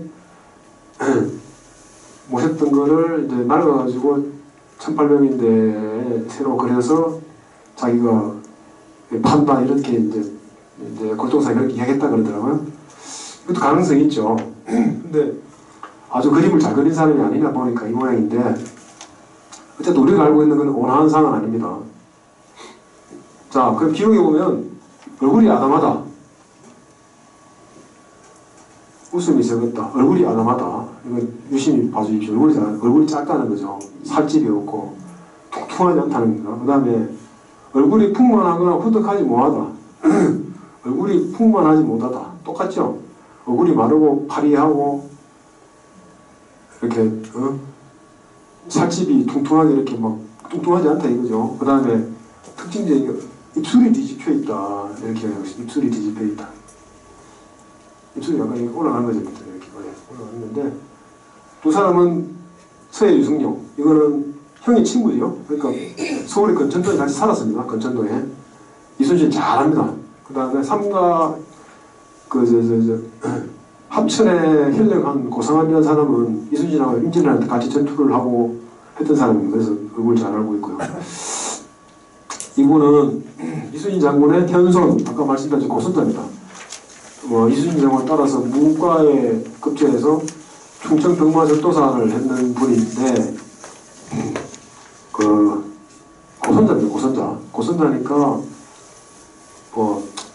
고손자니까 닮을 수도 있고 안 닮을 수도 있는데 전체 분위기는 좀 물려받을 수도 있죠. 근데 아까 그 기록하고는 똑같습니다. 각종 기록하고는 똑같아요. 얼굴에 살집이 없어요. 광대뼈가 좀 튀어나오고 특징 그보다 더 좀 눈길을 가는 건 입술이 좀 볼록 튀어나오고 뒤집어졌죠. 이 초상화는 이봉상 초상화는 일본에 있습니다. 일본에 교토대 박물관이 있는데요. 그러니까 이제 교토대 박물관으로 흘러간 거는 누군가 가져갔을 겁니다. 왜냐하면 이순신의 그 고손자라는 것 때문에 아주 비싼 가치의 어떤 그런 지불하고 가져갔을 겁니다. 일본에서는 이순신을 굉장히 높게 평가하잖아요. 그 다음에 그에 대한 유물 같은 이런 걸 아주 가치 있게 평가해요. 심지어는 난중일기도 훔쳐가려고 그랬어요. 난중일기는 일제시대 때 못 훔쳐가고 근래 최근에 거의 한번 1990년대인가 그때 작물림 통해가지고 그때 난중일기 도난당했잖아요. 현충사에서. 그 부산에 있다가 그 발각대가 다시 가져왔거든요. 그 부산에 그 범인한테 물어보니까 뭐 하려고 갖고 있냐 이러니까 훔쳐갔냐니까 일본에 누군가 훔쳐달라고 해서 가져왔다 이런 얘기 했습니다. 그래서 일본에 넘어갈 수 있었는데 다행히 그걸 발견해서 적발해가지고 다시 갖다 놓은 케이스인데 일본에는 그 이순신의 유물을 가져가려고 굉장히 노력을 합니다. 그래서 그의 이제 고손자 초상화를 가져가했고요. 일본에 이순신 초상화가 있을 수도 있습니다. 일제시대 때 사랑했던 4개 사랑 이야기 했잖아요. 사랑했던 초상화 다 없애버렸으니까. 근데 지금 내놓기는 그렇고 아마 각 집에서 갖고 있을 수도 있고 그런 게 또 2차 대전 때 그 폭격마사가 많이 붙었거든요. 그때 우리나라 문화재가 많이 없어졌을 거로 추정도 합니다. 그 다음에 이달해 요거는 이봉상의 손자입니다. 결국은 이제 이순신의 7대 손이죠. 요 사람도 이 사람 병마절도사 경상도 병마절도사를 했는 무인 출신. 이 집안은 뭐 계속 장군만 하고 있습니다. 이 사람도 전체적으로 분위기는 비슷합니다. 그냥 그러니까 좀 풍만하지 않고 사람들이 얼굴이 작고 뭐 그런 특징들이 계속 유지되죠. 그 다음에 아까 말씀드렸듯이 일제시대 때 전국에 4개 사당에 이순신 사당에 초상화가 있다 그랬죠. 그거를 외국화가 와서 보고 그랬습니다. 이렇게 생겼습니다. 엘리자베스 키스라는 사람인데 영국 그 화가입니다. 화가인데 제목은 이순신 장군 아니고요. 제목은 조선의 장군이라는 제목인데 뒤에 거북선 있죠. 뒤에 거북선이 있습니다. 그래서 이순신이라고 우리가 단정을 하는데 엘리자베스 키스가 여수나 통영에 가서 그 이순신 장군 초상화를 보고 그랬을 가능성을 우리가 이야기를 하고 있습니다. 제일적으로 엘리자베스 키스가 그거다 설명만 좀 해놓으면 좋은데 기록을 안 남겨놨어요. 그것도 뭐 보면은 전체적으로 뭐 차분한 인상인데 미남형의 얼굴은 아니죠. 네, 하여튼 뭐 거의 비슷할 거라고 저는 추정을 합니다. 다음, 요건 아까 봤다시피 퇴계의 그 표준영정 현초 이웃의 협회의 그린 표준영정인데, 요거는 일본 그 퇴계 학파의 가문에서 갖고 있는 퇴계의 추상입니다. 이거하고 달리 굉장히 엄격하게 이제 이렇게 얼굴이 표시가 되어 있습니다.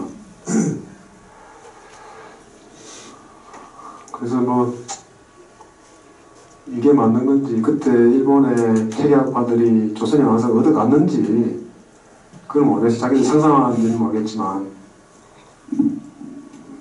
뭐 하여튼 이런 조사가 있다는 걸 이제 알아주시면 고맙겠고요. 퇴계 관련돼서는 이런 기록들이 있습니다. 성격이 온화하고 인자하다. 그 다음에 대나무 같고 얼굴이, 그 다음에 맑은 물과도 같아. 그러니까 좀 이렇게 사람 얼굴에 막 심술 때도 득보도 있고 그렇지 않은 거죠. 굉장히 깨끗하고 뭐 그런 얼굴 형태라는 걸 알 수가 있습니다. 근데 이분은 이우, 퇴계의 삼촌입니다. 속부 삼촌이고 퇴계에게 주작을 가르친 스승이기도 합니다. 이분은 이제 참판, 형조 참판이니까 이제 그 오늘날 차관 정도의 것을 했습니다. 이우인데 아무래도 뭐 삼촌하고는 뭐 천수가 가깝기 때문에 닮을 수가 있죠. 그래서 아까도 말씀하셨다시피 이제 퇴계 얼굴이 좀 더 이렇게 풍만하고, 그 다음에 이제 이마도 넓다, 이렇게 이제 그런 기록도 있으니까 아까 앞에 그 표준영정보다는 이게 훨씬 더 현실이다. 이분을 닮았을지 않을까, 이렇게 이제 추측할 수 있습니다. 그 다음에 여기는 뒤에 보면 여기 흥무대왕 이렇게 되어 있죠. 흥무대왕은 우리나라에 유일하게 죽은 뒤에 왕으로 추천된 사람이 있습니다. 누군가는 김유신입니다. 김유신. 이것도 제가 찾아냈습니다. 김유신이 흑백 영역밖에 없는데 원본은 어디로 갔는지 알 수가 없습니다. 김유신은 뭐 젊을 때부터 자기가 이제 좀 이렇게 신라 귀족으로서 주류는 아니잖아요. 가야에서 편입된 그 비주류, 그냥 변방에, 그러니까 이제 주류가 되기 위해서 어떻게 했겠습니까? 전쟁에서 공을 세우는 수밖에 없잖아요. 그러니까 거의 평생을 전쟁터에서 살았습니다. 살고 또 전쟁에서 거의 다 승리했습니다. 웬만한 전쟁 다 승리했습니다. 물론 하는 과정에서 거쳐도 있었지만 결과적으로 승리를 다 이끌어서 통일을, 한국 그 작은 나라 그 신라가 삼국을 통일하는 그런데 아주 결정적인 역할을 했던 사람이라서 나중에 보통 뭐 영의정 추정하고 뭐 뱃을 제일 높은 거 수정하면 이 사람은 왕으로 추정이 되죠.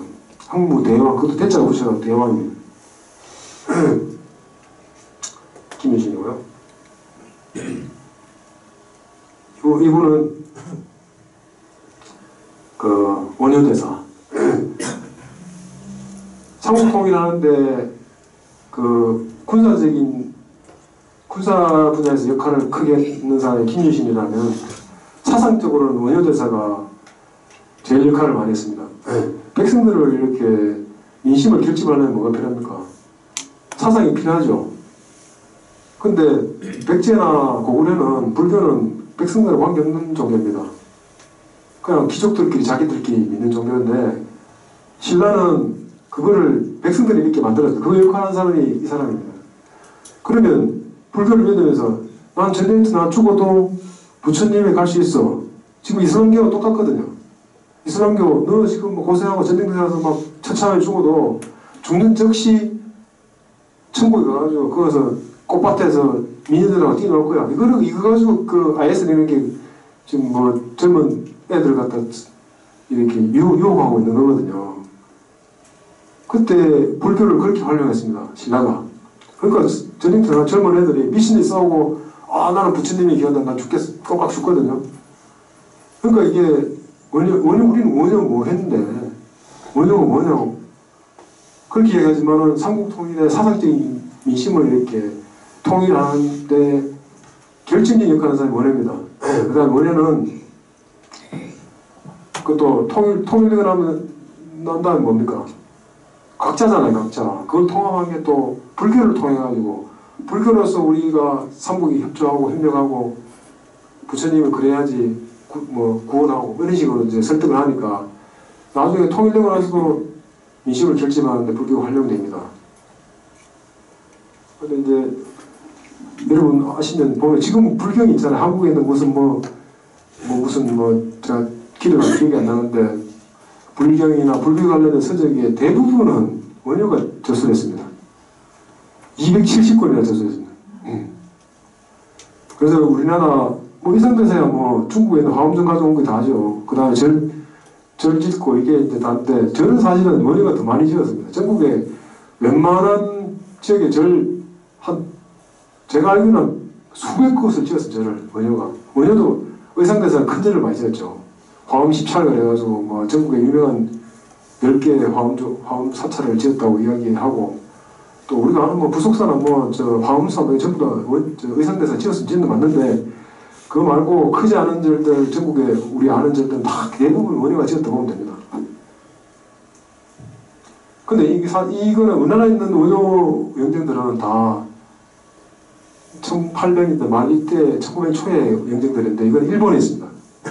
일본의 13세기에 묘해라는 사람이 창건한 절에 있는 묘해가 일본의 화엄종 교주인데요. 개조라고 그러죠. 처음 열은 사람인데 그분은 원효하고 의상을 엄청 존경을 해서 그 절을 거의 원효하고 의상을 꾸며놨다고 보면 됩니다. 지금도 그들이 있거든요. 고산사. 일본의 교토에 가면 고산사라고 있는데 지금 가시면 혹시 여행 가실 때 보면 그게 그냥 이게 원효 관련된 절인가 의상대사 관련된 절인가 이런 생각이 될 정도로 막 그런 걸로 장식을 해놨습니다. 거기에 이 초상화가 있습니다. 그래서 그 원효 관련 의상대사 초상도 있지만 원효하고 의상대사 초상화가 가장 오래된 초상화예요. 이게 13세기 초상화니까요. 이게 원효고 이게 의상대사고요. 자, 이건 단원 김홍도 상 이렇게 되죠. 일랑 이종상이 그린 건데 김홍도는 아까 말씀드렸듯이 굉장히 천재학인데 제가 공부를 하다 보니까 정말로 좋은 그림이 많던데 김홍도는 정말로 많은데 이게 표정력은 이렇게 막 얼굴이 크고 수염도 많고 이렇게 그렸습니다. 근데 여러 가지 기록을 보면 김홍도는 신선 같았다. 그런 기록들이 있습니다. 강세한이 그런 기록을 남겼는데 스승이 여기 북한에 있는 김홍도 자화상입니다. 이렇게 생깁니다. 김홍도 앞에 거하고 많이 다르고요. 이거 우리 정약용 이제 정약용 유배지인데 강진에서 얼마 전에 이제 복원한 그 초상화인데